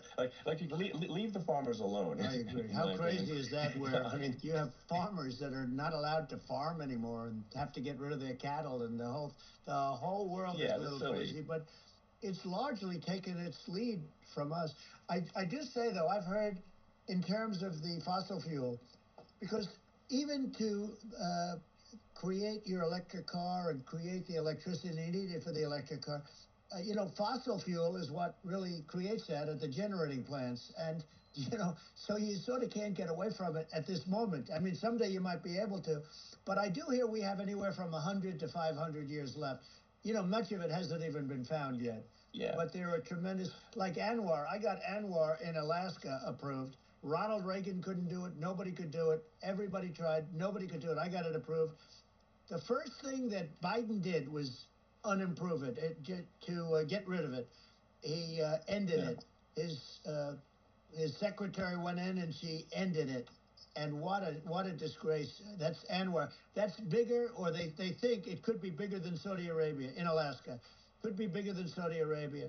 But they went in and they terminated it. And I'll get it going very quickly, because not only is it big for Alaska, I mean, you talk about economic development, that for the United States, I mean, that is, they say, bigger than Saudi Arabia or the same size, and pure, really good stuff. And, you know, they end it. So I think we have, you know, perhaps hundreds of years left. Nobody really knows. But during that time, something will come around that will be very good. Yeah. Well, I mean, my estimate would be, you know, a little more aggressive than that. But it's not the sort of, like, we're all going to die in 5 years stuff. That's obviously BS. But I mean, my view is, like, if you just look at sort of the parts per million that increments every year, you know, you get sort of 2 or 3 parts per million every year of CO2. I mean, I think some of that it's problematic if it accelerates, if you start going from 2 or 3 to, say, 5, and then there may be some situations where you get just a step change increase in the CO2. And I think we don't want to get too close to 1,000 ppm, because, like, that's actually makes it uncomfortable to breathe. Like, just existing in 1,000 ppm CO2 is uncomfortable. That's like that's considered like an industrial hazard. Right. Just so it's you know, that's actually, you start getting headaches and stuff. So it's even without global warming, it's not comfortable to live. So you don't want to get too close to that. But I mean, I think we've got. I think we want to just move over, like, and if I don't know, 50 to 100 years from now, we're I don't know, mostly sustainable. I think that'll probably be okay. So it's not like the house is on fire immediately, but I think it is something we need to move towards. And on balance, it's probably better to move there faster than slower. But like I said, without vilifying the oil and gas industry, and without causing hardship in the short term, I think this can be done. Without, but people can still have, a stake, and they can still drive gasoline cars, and it's okay. It's like, it's not. I don't think we should vilify people for it, but I think we should just generally lean in the direction of sustainability, and I actually think solar is going to be a majority of Earth's energy generation in the future, and it's certainly trending that way. And so you get the solar power, combine that with batteries, so because obviously the sun doesn't shine at night, and then you use that to charge the electric cars, and you have a long-term sustainable solution. And that's what Tesla's trying to move things towards, and I think we've made a lot of progress in that regard. But when you look at our cars, we don't believe that environmentalism, that caring about the environment should mean that you have to suffer. So we make sure that our cars are beautiful, that they drive well, that they're fast, they're sexy. I mean, they're cool. In fact, literally, I mean, the sexy joke, Model S, Model 3, Model X, and Y spells out sexy. It's probably the most expensive joke out there. But I don't know, I like cheesy humor, So, but I'm a big fan of, like, let's have an inspiring future, and let's work towards a better future. And we do so without demonizing people. Right. I'm okay. It's very interesting. You use the word global warming, and today they use the word climate change because, you have some places that go up, and so they were getting themselves in a little trouble with the word global warming, because not every place is warming. Some places are going the opposite direction. But, I'm sort of waiting for you to come up with solar panels on the roofs of your cars and on the trunks of the cars. And it just seems like something that at some point you will come up with. I'm sure you'll be the first. But it would seem that a solar panel on the roofs, on flat surfaces, on certain surfaces might be good. Yeah. At least in certain areas of the country where you have the world, sure, where you have the sun. But I would think, and I have no idea because that's not my world, but I would think that this would be something that would be interesting. But the one thing that I don't understand is that people talk about global warming or they talk about climate change, but they never talk about nuclear warming. And to me, Sure. that's an immediate problem, because you have, as I said, 5 countries where you have major nuclear, and probably some others are getting there, and that's very dangerous. That's where you need a strong American president, because you don't want to have this proliferation. But you have 5 countries and getting more. China is much less than us right now, but they're going to catch us sooner than people think. They're way lower. Russia and us are number 1, and I mean, we're sort of tied. And China is far behind, but they're developing at a level that, you're not surprised to hear, very fast. They'll end up catching up, maybe even surpassing. But to me, the biggest problem is not climate change. It's not, and everything's, a problem, but it's degrees. To me, the big problem is the nuclear power. The power of nuclear is so great. And when I talk about I'll prevent World War III, I will. But the truth is that you have to, because this is no longer army tanks going back and forth and shooting at each other. This is a level of destruction and power that nobody's ever seen before. Yeah, and actually, there's the bad side of nuclear, which is a nuclear war, very bad side. But there's also, I think, nuclear electricity generation is underrated. You're right. And it's actually, people have this fear of nuclear electricity generation, but it's actually one of the safest forms of electricity generation. It's just a huge misunderstanding. And if you look at the injuries and deaths, caused by, say, I mean, I'm not going to try to pick on coal mining, but just any kind of mining operation, And there's a certain number of injuries and deaths per year. You compare that to nuclear. Nuclear is actually way better. So it's underrated as an electricity source, and I think it's something that's worth reconsidering. But there's so much regulation that people can't get it done. So that, maybe they'll have to change the name. The name is just, it's a rough name. There are some areas like when you see what happened in bad branding. Right, we'll have to rebrand it. We'll have to give it a good name. We'll name it after you or something. No, it has a branding problem. When you see what happened, it does have a branding problem. When you see what happened in Japan, where they say you won't be able to go on the land for about 3,000 years. Did you ever see that? And in Russia, where they had the problem, where they there's a lot of bad things happened, and they have a problem. And they say that in 2,000 years, people will start to occupy the land again. You realize it's pretty bad. No, that's not true. But you're right about it. It's actually not that bad. So like after Fukushima happened in Japan, like people were asking me in California, are we worried about like a nuclear cloud coming from Japan? I'm like, no, that's crazy. It's not even dangerous in Fukushima. I actually flew there and ate locally grown vegetables on TV to prove it. And I donated a solar water treatment, a solar powered system for a water treatment plant. And but you haven't been feeling so well lately, and I'm worried about it. No, but I mean, I'm only kidding. It's fine, It's like Hiroshima and Nagasaki were bombed, but now they're like full cities again. So right. it's really not something that That's great. So it's not as scary as people think, basically. Yeah. But let's see. I mean, are there some other topics we should touch on? Like lawfare. I think we need to be concerned about what they've done to this country. Obviously. Yeah. Yeah. Well, we just won the big case in Florida. This was a Biden administration did something that's never been done in this country, and that's go after their political opponent, me, with this nonsense and just nonsense. And the big case in Florida we won, but they always pick a judge and a jury, and they use local DAs, they use the local attorney generals, like Fani, Fani, spelled F-A-N-I, Fani. And it's all a big hoax, and it's all run from there. Like in Manhattan, one of the top people from the Justice Department went in, ran Manhattan, ran the state.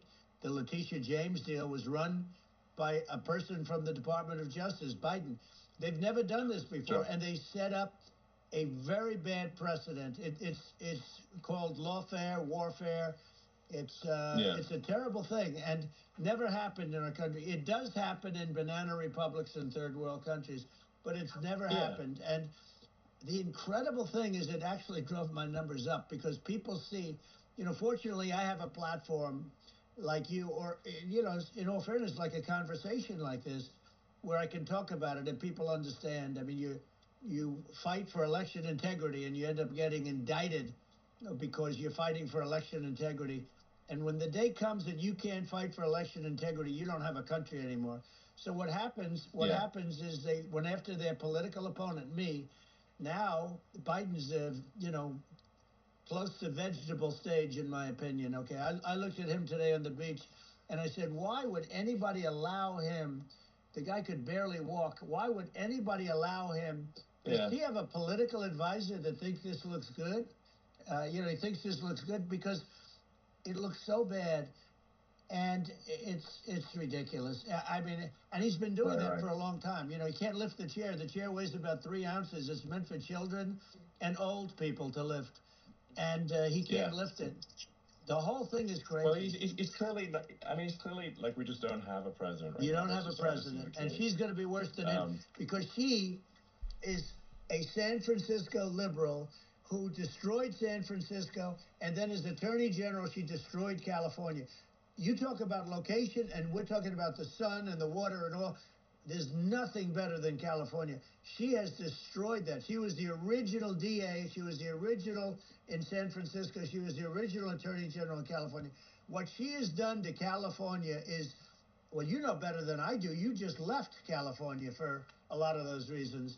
And what she's done with crime, with cashless bail, where you kill somebody. I mean, we have states there you kill somebody and they let you out right away. I mean, you don't have to even put up, and then they never find the people unless they kill again, and then they let them out again.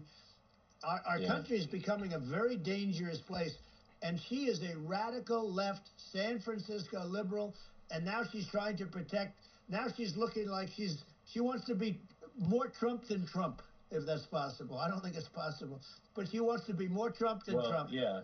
I want a wall. I think that's... She wants to release all the prisoners that are in detention. And some of these guys are really bad. Right. That just came out today. She doesn't want to build the wall, even though the walls work. Walls and wheels. You know, in your business, everything you do is obsolete. Almost, well, not the tunnels, but everything is obsolete. Even your rocket ships, they're like a month later, they're obsolete. You find a better way to. The only thing that's not obsolete is a wall and a wheel. And the wall, you know, I built hundreds of miles of wall, and that's why we had such good numbers. I was going to add 200 miles. We bought it. We could have flipped it up in 3 weeks, and they sold it for 5 cents on the dollar. That meant, I said, wow, that means that they actually do want to have open borders. She wants to have open borders, and now she's going like she's tough on the border. It's such a lie. Yeah, this is simply not true. This is simply not true. And everybody knows it's not true. It's a disgrace that she can say it. No, I mean, obviously, what's happening sort of overnight is they're rewriting history and making Kamala sound like a moderate when in fact she is far left, like far left. Worse than Bernie Sanders. She is considered more liberal by far than Bernie Sanders. She's a radical left lunatic, and if she's going to be our president, very quickly you're not going to have a country anymore. And she'll go back to all of the things that she believes in. She believes in defunding the police. She believes in no fracking, zero. Now all of a sudden she's saying, no, I really want to see fracking. If they got in, the day she got in, she'll end fracking.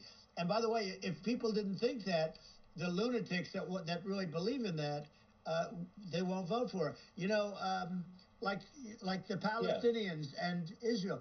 She is so anti-Israel, and she's bad for both. Biden actually did something that was impossible. Both sides hate him, you know, both sides. That was a hard thing to do, unification. Yeah, no. I mean, Netanyahu came to give a talk to a joint Senate and House sitting, and I was there, and Kamala stood him up. You know, what does that say? I think it's highly disrespectful. And I say, if you're a Jewish person or if you believe in Israel, if you're a person that, you know, is very pro-Israel, if you vote for her, it's worse than Biden. And Biden was bad. But if you vote for her, you ought to have your head examined. And you see tonight, I mean, as we're doing this, I'm seeing reports coming that they expect an attack tonight or tomorrow from hundreds and maybe thousands of rockets. You know, their Iron Dome, as they call it, as we all call it, but their shield that they build, that can be swamped. We'll use the term that's appropriate, swamped. But they swamp it by shooting enough missiles. You know this better than anybody. By shooting enough missiles, they can't defend themselves. You know, they just obliterate the whole place. And that's what some people think they're looking to do. And we have no leadership. There's no respect for the United States of America with these people. And I'm telling you, she'll be worse than him because she's a believer in being radical left, and he wasn't. I think you're right. I mean, it's important for the public that may be listening to this to look at Kamala's track record, you know, before the last month, and say, is that a track record you agree with?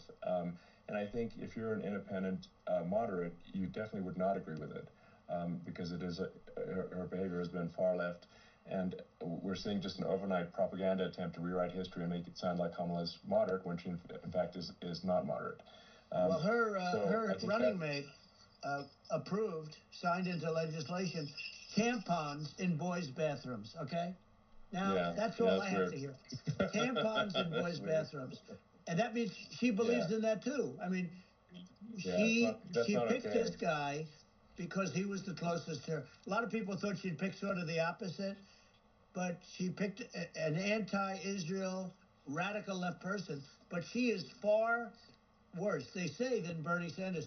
If we have her as a president, if we have a Democrat at this moment as a president, I don't think our country can survive. I think it's a massive. I think we're in massive trouble. frankly, with the Kamala administration, and that's my honest opinion. And I think really it's essential that you win for the good of the country for this election, and I mean that's understating my opinion.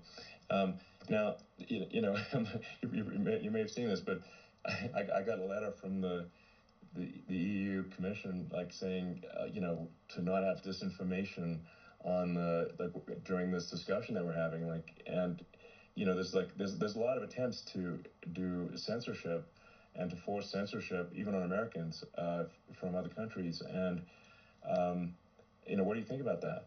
Well, I know the European Union very well. They take great advantage of the United States in trade, as you know.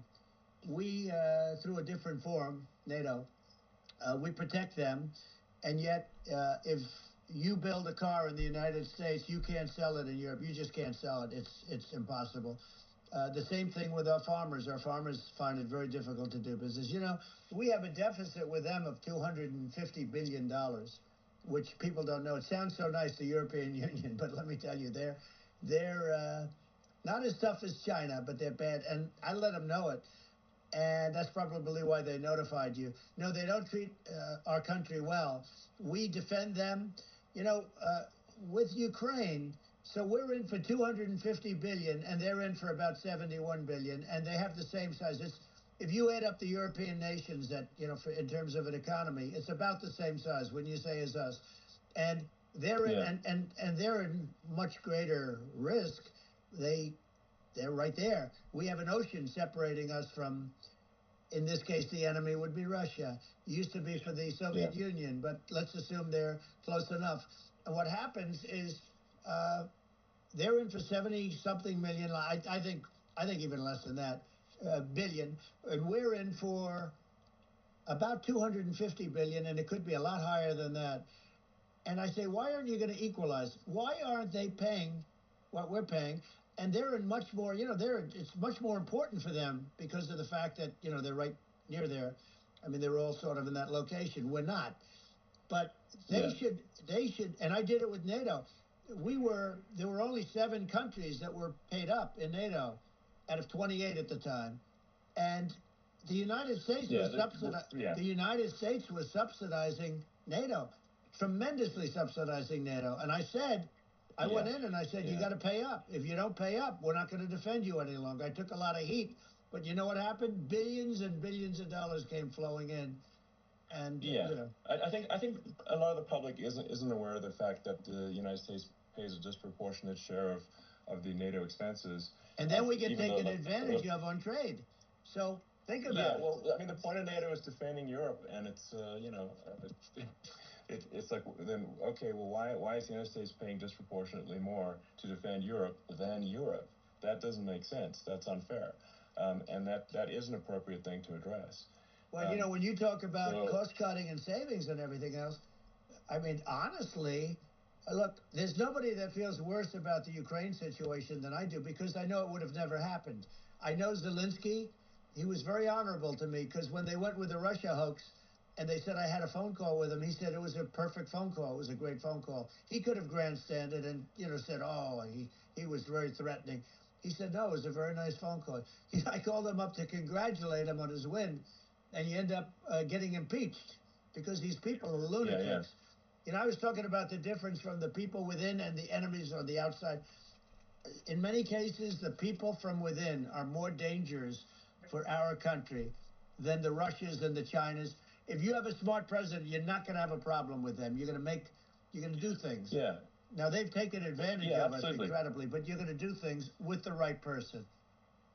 Yeah, well, I think it's obvious that you're a believer and an advocate of free speech, because during your first term as president, you were attacked relentlessly every day, often very unfairly with false attacks, and you didn't try to shut down the media. You didn't try to inhibit their freedom of speech, and I think that says a lot. Well, the good thing is that you and I have, and some people, very few, we can get the word out. Although sometimes it's hard because they don't want to print it, you know, like we're having a great conversation right now. Kamala wouldn't have this conversation. She can't because she's not smart. You know, she's not a smart person, by the way. She can't have this conversation. And Biden, we don't even have to talk about it. I mean, he couldn't have this conversation. He would have given up on the first half of a question. He would have walked out. He would have said, "Where am I? Where am I going?" So anyway, but no, he wouldn't have this. That's true. Not a lot of people would have this conversation, but you know, we cover a lot of territory. But the beauty is that you know, we can have a conversation, and I'm able to get it out without, because I get treated unfairly. This is a really big point. You can actually have a conversation with you. Yeah, it's nice, isn't it? And you can't have a conversation with Biden or Kamala. It's like it's not possible. That's so this is like talking to an NPC. No. So it's just impossible. Well, but think of it. We need a man or person who's unbelievably sharp in order to stop all the nuclear danger and all the dangers that I'm talking about. And I got along with all these. You know, I got along with Kim Jong-un. We had dinner. We had everything. And he really liked me, and I got along with him really well. By the way, he's the absolute boss over there. You know, a lot of people said, "Oh, do you think he will?" That's for Let sure. me tell you, I saw things that you don't want to know about. He is the boss. But you know, we had a good relationship. And he doesn't like Biden. He considers him a stupid man, he said. He's a stupid man. Well, at least he speaks his mind. But, you know, in this country, you're not sort of allowed to say it, but I guess you are. You should be allowed to say it if it's true. But we need smart people, and we need people that have an ability to lead. And she doesn't have that ability. Can you imagine? Now, you know Chairman Xi very well. Can you imagine her and him negotiating, or even standing together? It is, the whole concept is ridiculous. She is terrible. She's terrible. But she's getting a free ride. I saw a picture of her on Time magazine today. She looks like the most beautiful actress ever to live. It was a drawing. And actually, she looked very much like our great First Lady, Melania. She didn't look like Camilla. That's right. But of course, she's a beautiful woman, so we'll leave it at that, right? Yeah, well, you know, maybe it's like, I think part of what, you know, people in America want to feel excited and inspired about the future. They want to feel like the future is going to be better than the past, and that America is going to do things that are greater than we've done in the past, reach new heights that make you proud to be an American, and excited about the future. They want the American dream back. They want the American dream back, more important than anything else. It's like, you don't have that today because the people, they've been just sucked. They see incompetent people running our, you know, the Biden thing is very interesting. People just found him to be incompetent. And when I debated him, I was like, is this for real? It was. Yeah, it was just absurd.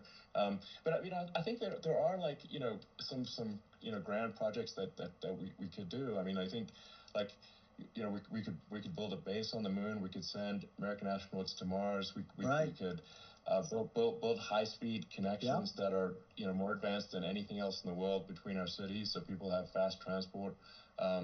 You know, it's possible to solve traffic with tunnels. We've already made great progress in Vegas doing that, and you know, and just do things that are exciting and inspiring and make the future feel like it's better than the past. Well, I saw what you did in Vegas, and I'll tell you, it was amazing. I got to see. I took a big glimpse at it, and it's incredible. It's incredible, and you could do that all over. You could do that all over. It's deep. Yeah. You don't even need much structure, you know, assuming you're in the right area. No, it's straightforward. It's amazing. So and like, I think we could do some things that, like China's got incredible high-speed rail between its cities, but I think it's actually possible with tunnels, if with deregulation, with an ability to actually, where it's like legal to actually do the tunnels. Then you can have high-speed tunnels that are actually better than anything else in the world for high-speed transport between cities, and that would be something that, you know, Americans can say, wow, okay, we've got something that's cooler than anyone else in the world. That's the kind of thing that makes you proud to be an American. And much safer than surface trains, where there is a danger there, you know, with crazy people. It's much safer, much better. And, you know, it's sad because I've seen some of the greatest trains. I find it fascinating. And I've seen the systems and how they work, and the bullet trains, they call them, I guess.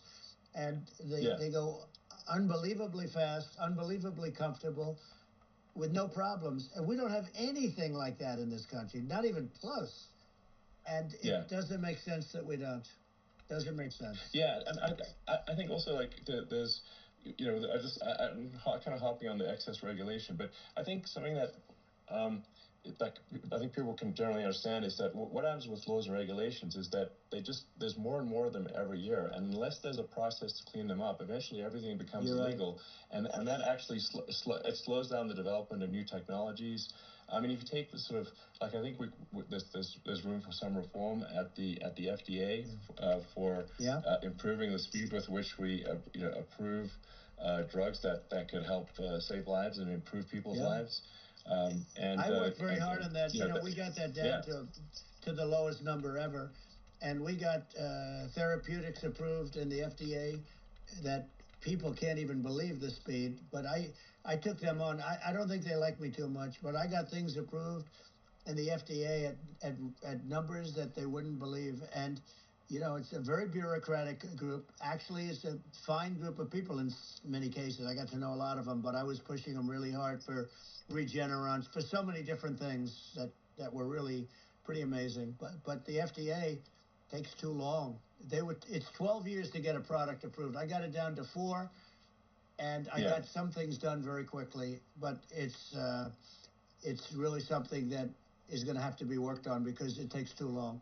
Just takes too long. Yeah, it just takes too long, and you end up in the same with the approval, but it's just it takes years instead of something that I think could potentially take months, and that improves people's lives. I think I just wanted to sort of hop on this point that like there has to be an active process for reducing rules and regulations, because otherwise they just keep building up every year, and you get like hardening of the arteries, and eventually everything's illegal or takes forever, and then we just ossify as a society. We can't make any progress, and it's a really big deal. Elon, just getting back to the FDA for 1 second, I got something done called Right to Try. This is where you can go in, and if you're terminally ill, you can use a space-age, medicine or whatever it may be. We have the best doctors, the best labs in the world. We really do. But people would go to other countries because you couldn't use the product, even if they thought it worked, because it's going through the FDA. I got it approved where you can, you basically, look, nobody wanted, the doctors didn't want it because of the liability. The country didn't want it, our country, because they didn't want to get sued.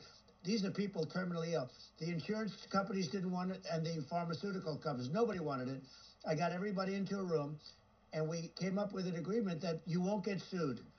And also, they didn't want it on their record. If somebody's terminally ill and they die after taking a drug, they didn't want that on their record. So we set a separate list if somebody was, so it wouldn't count as a negative. Okay. And as you know, we got it done.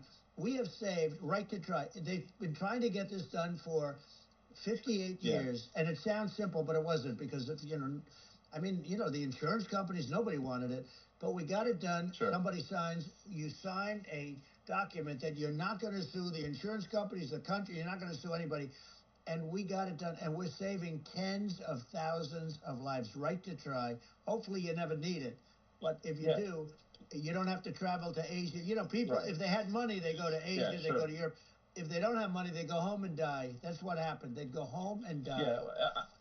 Well, I mean, and actually, to give Europe some props here, it's like if a drug is approved in Europe, which has a crazy amount of regulations, it should obviously be approved in the U.S. Yeah. I mean, they get more regulations than we do. So why would a drug be approved in Europe and not in the U.S.? That's crazy. Well, we did it. We did something that really, they've been trying to do it for 50 years, and they just couldn't get it done, and I got it done. And it's really something. But you're right. Some people go to Europe because a drug isn't approved here, but it's approved in Europe, and it's a drug that, generally speaking, would work. It's pretty crazy. Absolutely. So you're right.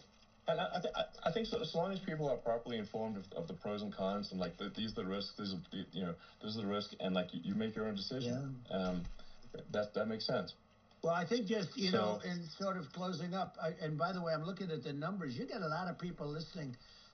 I hope you don't get nervous, because you got a lot of people listening to you right now, like 60 million or something. What is that number? It's crazy. It's amazing how you can see that right away. What is the number? Wow.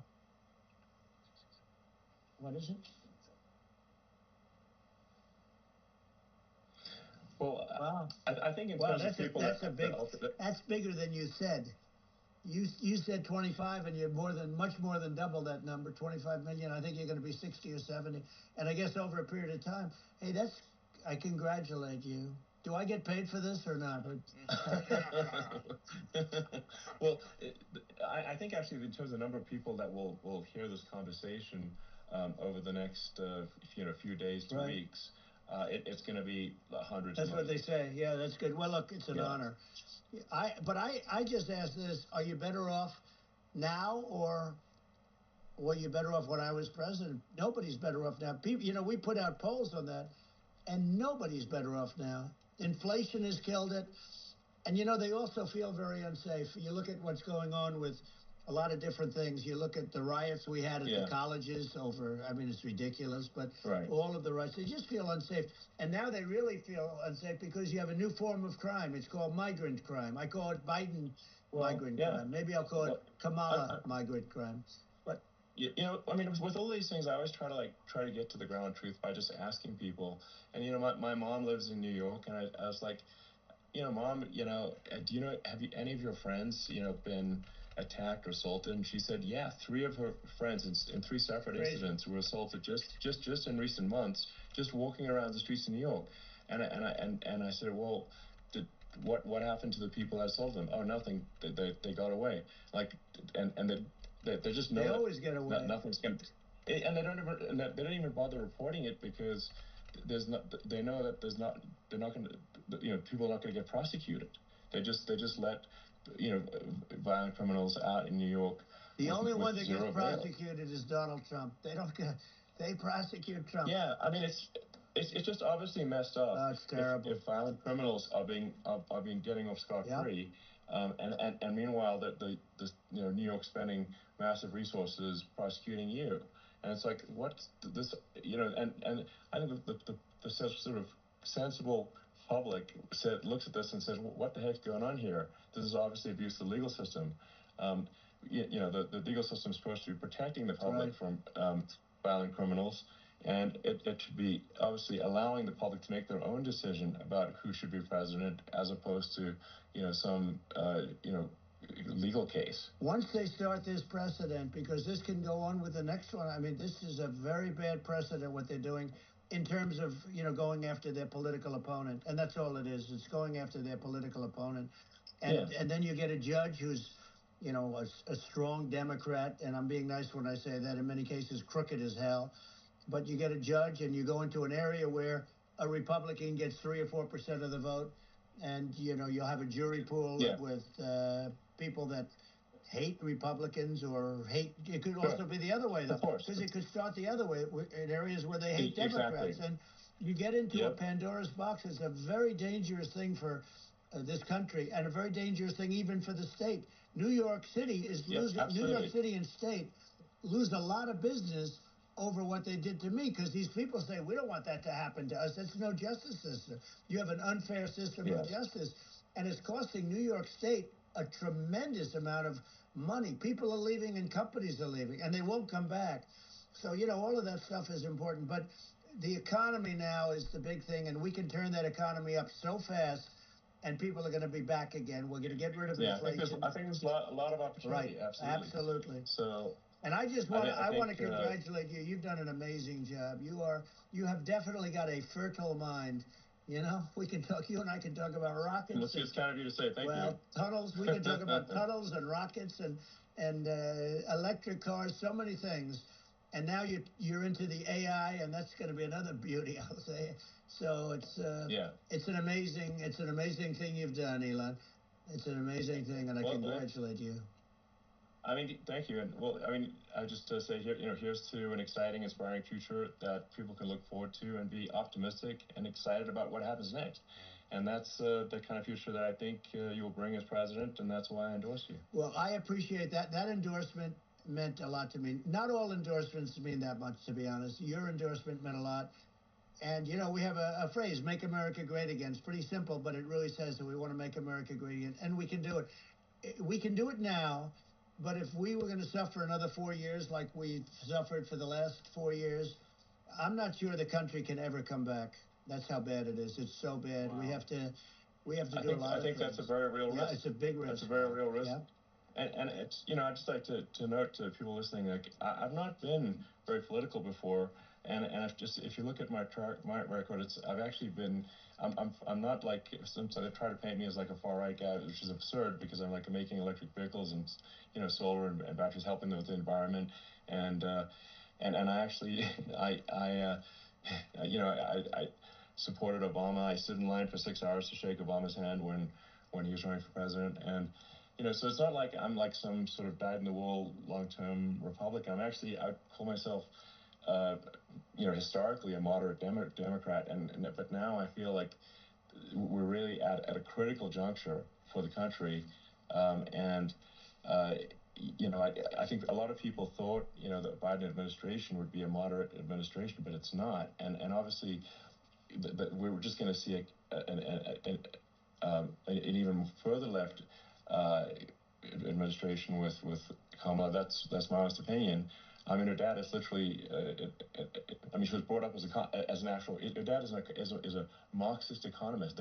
You can Google it. I mean, it's not we're not making this up.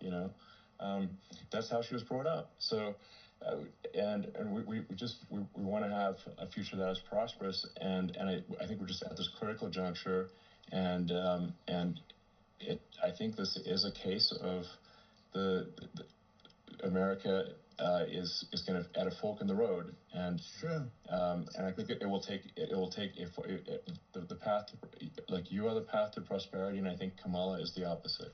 And that's my honest opinion. I'm gonna get attacked like crazy, and I've also experienced quite a bit of lawfare myself, but I'm just trying to tell people my honest opinion, and I haven't been really active in politics before. And I'm just trying to point out that my track record historically has been moderate, if not moderate, slightly left. And so this is to people out there who are in the moderate camp to say, I think you should support Donald Trump for president.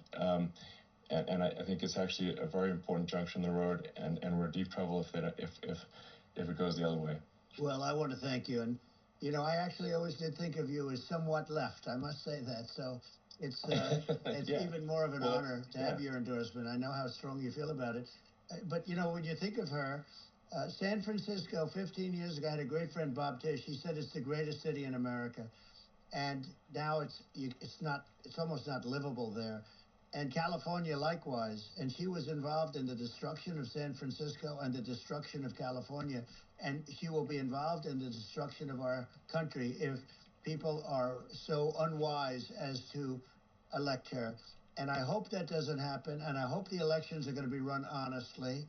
And we're going to turn this country around. We're going to do things and we can do it fairly quickly. And we have to get rid of the criminals that have been, given to us by other countries as they laugh. They laugh at us. They think we're stupid to accept these people. These are radical, stone-cold killers in many cases, and terrorists. And they're in our country by the hundreds of thousands. Yeah. And we have to take them out.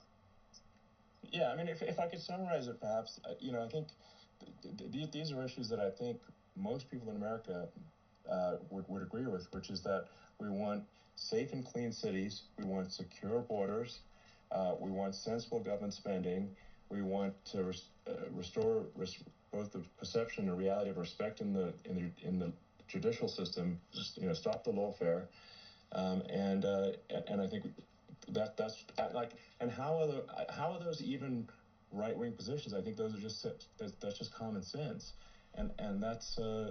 I mean, would you agree with that? 100%. I don't understand. The whole. They call it progressive. They don't like the word liberal anymore, but call it liberal or progressive. I don't understand how somebody could say that it's okay for them to empty prisons into our country. And again, I told you their crime rates all over the world are going way down, which makes sense. In fact, the next time what we'll do is if something happens with this election, which would be a horror show, we'll meet the next time in Venezuela because it'll be a far safer place to meet than our country, okay? So you and I will go and we'll have a meeting and dinner in Venezuela because that's what's happening. Their crime rate's coming down and our crime rate's going through the roof. And it's so simple. And you haven't seen anything yet, because these people have come into our country and they're just getting acclimated. And they don't know about being politically correct law enforcement or lack of law enforcement. And our police, I have to just end with this, we have great police, we have great law enforcement, but they're not allowed to do their job. They have to be able to do their job without being destroyed. Well, absolutely, and it's obviously demoralizing if you're a police officer risking your life to arrest violent criminals who could kill you and do kill you sometimes, and then you arrest the violent criminal, and then the DA doesn't prosecute and they just let the guy out. Yeah. Well, then why should a police officer risk their life to arrest a violent felon? Well, even worse, Elon, nothing's going to happen. Even worse, they prosecute the police officer. They go after it and they prosecute the police officer, and they take away his pension, they take away his job, he loses his family, he loses his house. Well, I thought it was very telling, like incredibly telling, that when there was that case where sort of a gang of thugs beat up police officers. I think it was in Times Square in New York, and then nothing happened to those guys. They were let out, zero bail, and I think most of them were given free tickets to California. Well, what is that? I mean, that is a gross indignity against the United States, and that's how. I mean, this is insane. Like, have we lost all pride? How can such a thing be allowed to occur? I've never seen anything. We see where they get shot. It's a very dangerous profession, but something they're very proud of, and they want to be able to do their job. But I've seen them get shot. I've seen a lot of things. But I've never seen where these guys are standing in the middle of a big street, everybody watching them, and they're literally boxing, like punching, stand-up fighting, a police officer. There were two of them. And you had about 6 of these guys, and they're punching the hell out of them. And in their own country, they would be dead if they did that. They'd be shot. They would be shot instantly. And, they come from these countries, and it's taking them a while to realize that we don't do that in this country. But in their own country, if they stood on a street and had a fight with a police officer, they would be shot. There's no political correctness. And it's such a sad, it's such a sad thing to see. And that's the reason you have crime, by the way, because we don't do anything about it. Yeah, we just cannot have a situation where our police officers are beaten up on camera by a gang of illegal immigrants, and then nothing happens to the guys that beat up the cops. I mean, and they're let out. This is unacceptable. Well, we're going to change it, and we're going to get them out of the country. When I first got involved, they said you couldn't get them back to these countries. You couldn't take them back. In the case of Guatemala, Honduras, El Salvador, some others, you couldn't get them back. And I said, really? Oh, you can't get them back. Because under Obama, you couldn't get them back. They'd fly them in, and they'd put planes on the runways in these countries so you couldn't land the plane. They'd bring them back. And the generals told me, sir, we can't bring them back. The countries won't accept MS-13 gang members. They won't accept them. And I said, really, how much do we pay these various countries in terms of economic aid, which is also somewhat ridiculous? And the answer was $750 million. I said, good. Tell them they're in default, they're delinquent, we're not paying them anymore because they won't accept it. And you know what happened? They all called me, every one of them. They said, we would be honored to take them back, sir. We would be honored. It was so easy. But it's one of those things. How we got them back. We took in so many, MS-13 was probably the worst gangs in the world. They're the most vicious, violent. We took them out of here by the thousands and got them out of here, and their countries took them back. And because I said you're not getting any more economic aid, and once I said that, they were nice. They wouldn't take them back for Obama. They wouldn't take them back for anybody. And now we have a problem because we have this guy, and they don't take them back anymore with Biden because they don't respect him. Yeah, it's just gotta be done. We just can't have whether they're citizens or not citizens. We can't have, because they weren't prosecute citizens either, not just illegals. So you can't have repeat violent offenders that are not that don't get incarcerated, because they will obviously, by definition, continue to hurt people. And I think where part of this comes from is that there's and I do sort of consider myself liberal in some ways. I mean, it's just that you want to have empathy for people. Obviously, you want to have empathy for people. I totally agree with that. You want to have empathy, but you also have to have empathy for the victims of the criminals. And if you just have empathy for the criminals, it's actually shallow empathy. It's not real. You're not thinking. You have one layer deep empathy. You got to say, like, what if you don't incarcerate this person? Who are they going to hurt? Who are they might kill someone. They might rape someone. If you don't incarcerate them, you have to have empathy for the victims. And there's a lack of empathy for the victims of the criminals, and too much empathy for the criminals. It doesn't make sense. That's why you want to have deep empathy for society as a whole, not shallow empathy for criminals. Right. And we have to give our police officers the dignity and the respect that they deserve. And we have to let them do their job. They can do a great job, but we have to let them do their job. And if we don't do that, it's going to all disappear. There's never been a society like this where you're allowed to do anything you want and nothing happens. And I'm talking about violent crime. And it's going to get more violent because these are really, really violent people. And we're going to get them out of our country, and we're going to get them back to where, because they were sent here by the presidents and by the various people that run those countries. And I know every one of those guys. And they're smart people, and they're streetwise people. And they really think that the USA is stupid. They think we're run by stupid people, and they happen to be right. But when I was there, we had no problem. We got them out. We took out thousands of MS-13 gang members. We brought them back. And now, again, it's the same old story. We don't do it. And they actually gave them a big increase in aid. They raised it up to billions of dollars, and they get nothing for it. So, I hope everybody's going to vote for Trump, and we're going to get this country straight. Yeah. And I didn't need this. I'm like you. I didn't need this. I had a very nice life. I didn't need to go through court systems and go through all the other stuff and run at the same time. I have to run. I have to go through fake trials with, in some cases, corrupt judges, totally corrupt judges.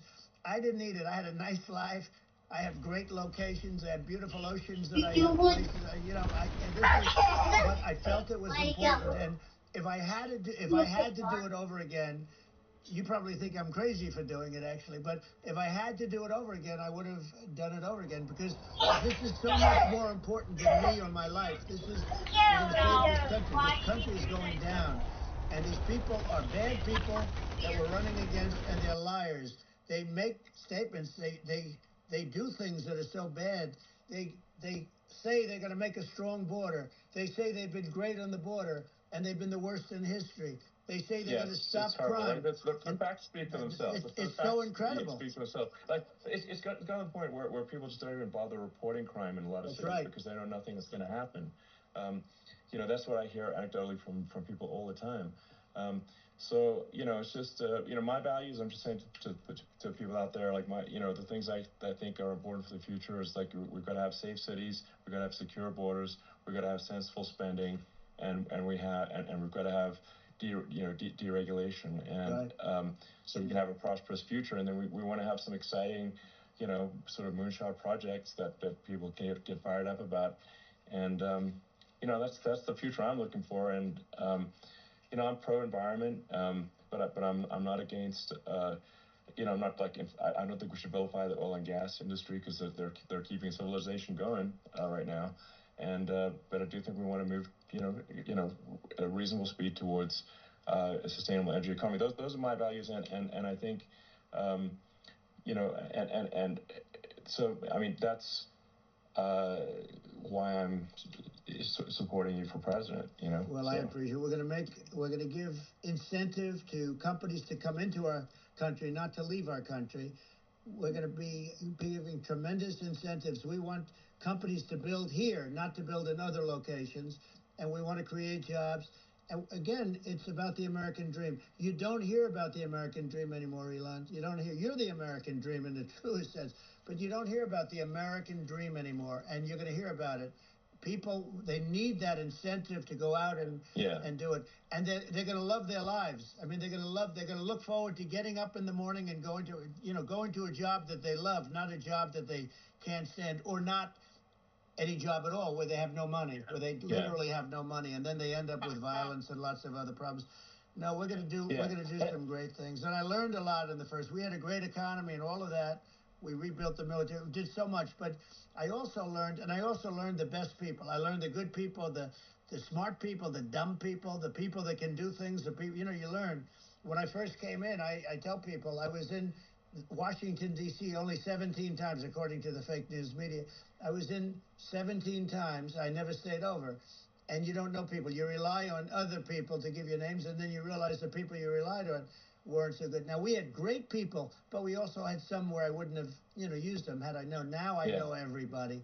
And I think we're going to really turn things around fast. We have no choice. Otherwise, we're not going to have a country. And I really appreciate this. To me, it's been a lot of fun being with you. You're an amazing guy. You've done an incredible job and a great inspiration to people, a great inspiration. And I hope you keep going and just continue to do well. And we're going to have a big election coming up. And I think November 5th will be the most important day in the history of our country. I think that election will be the most important election.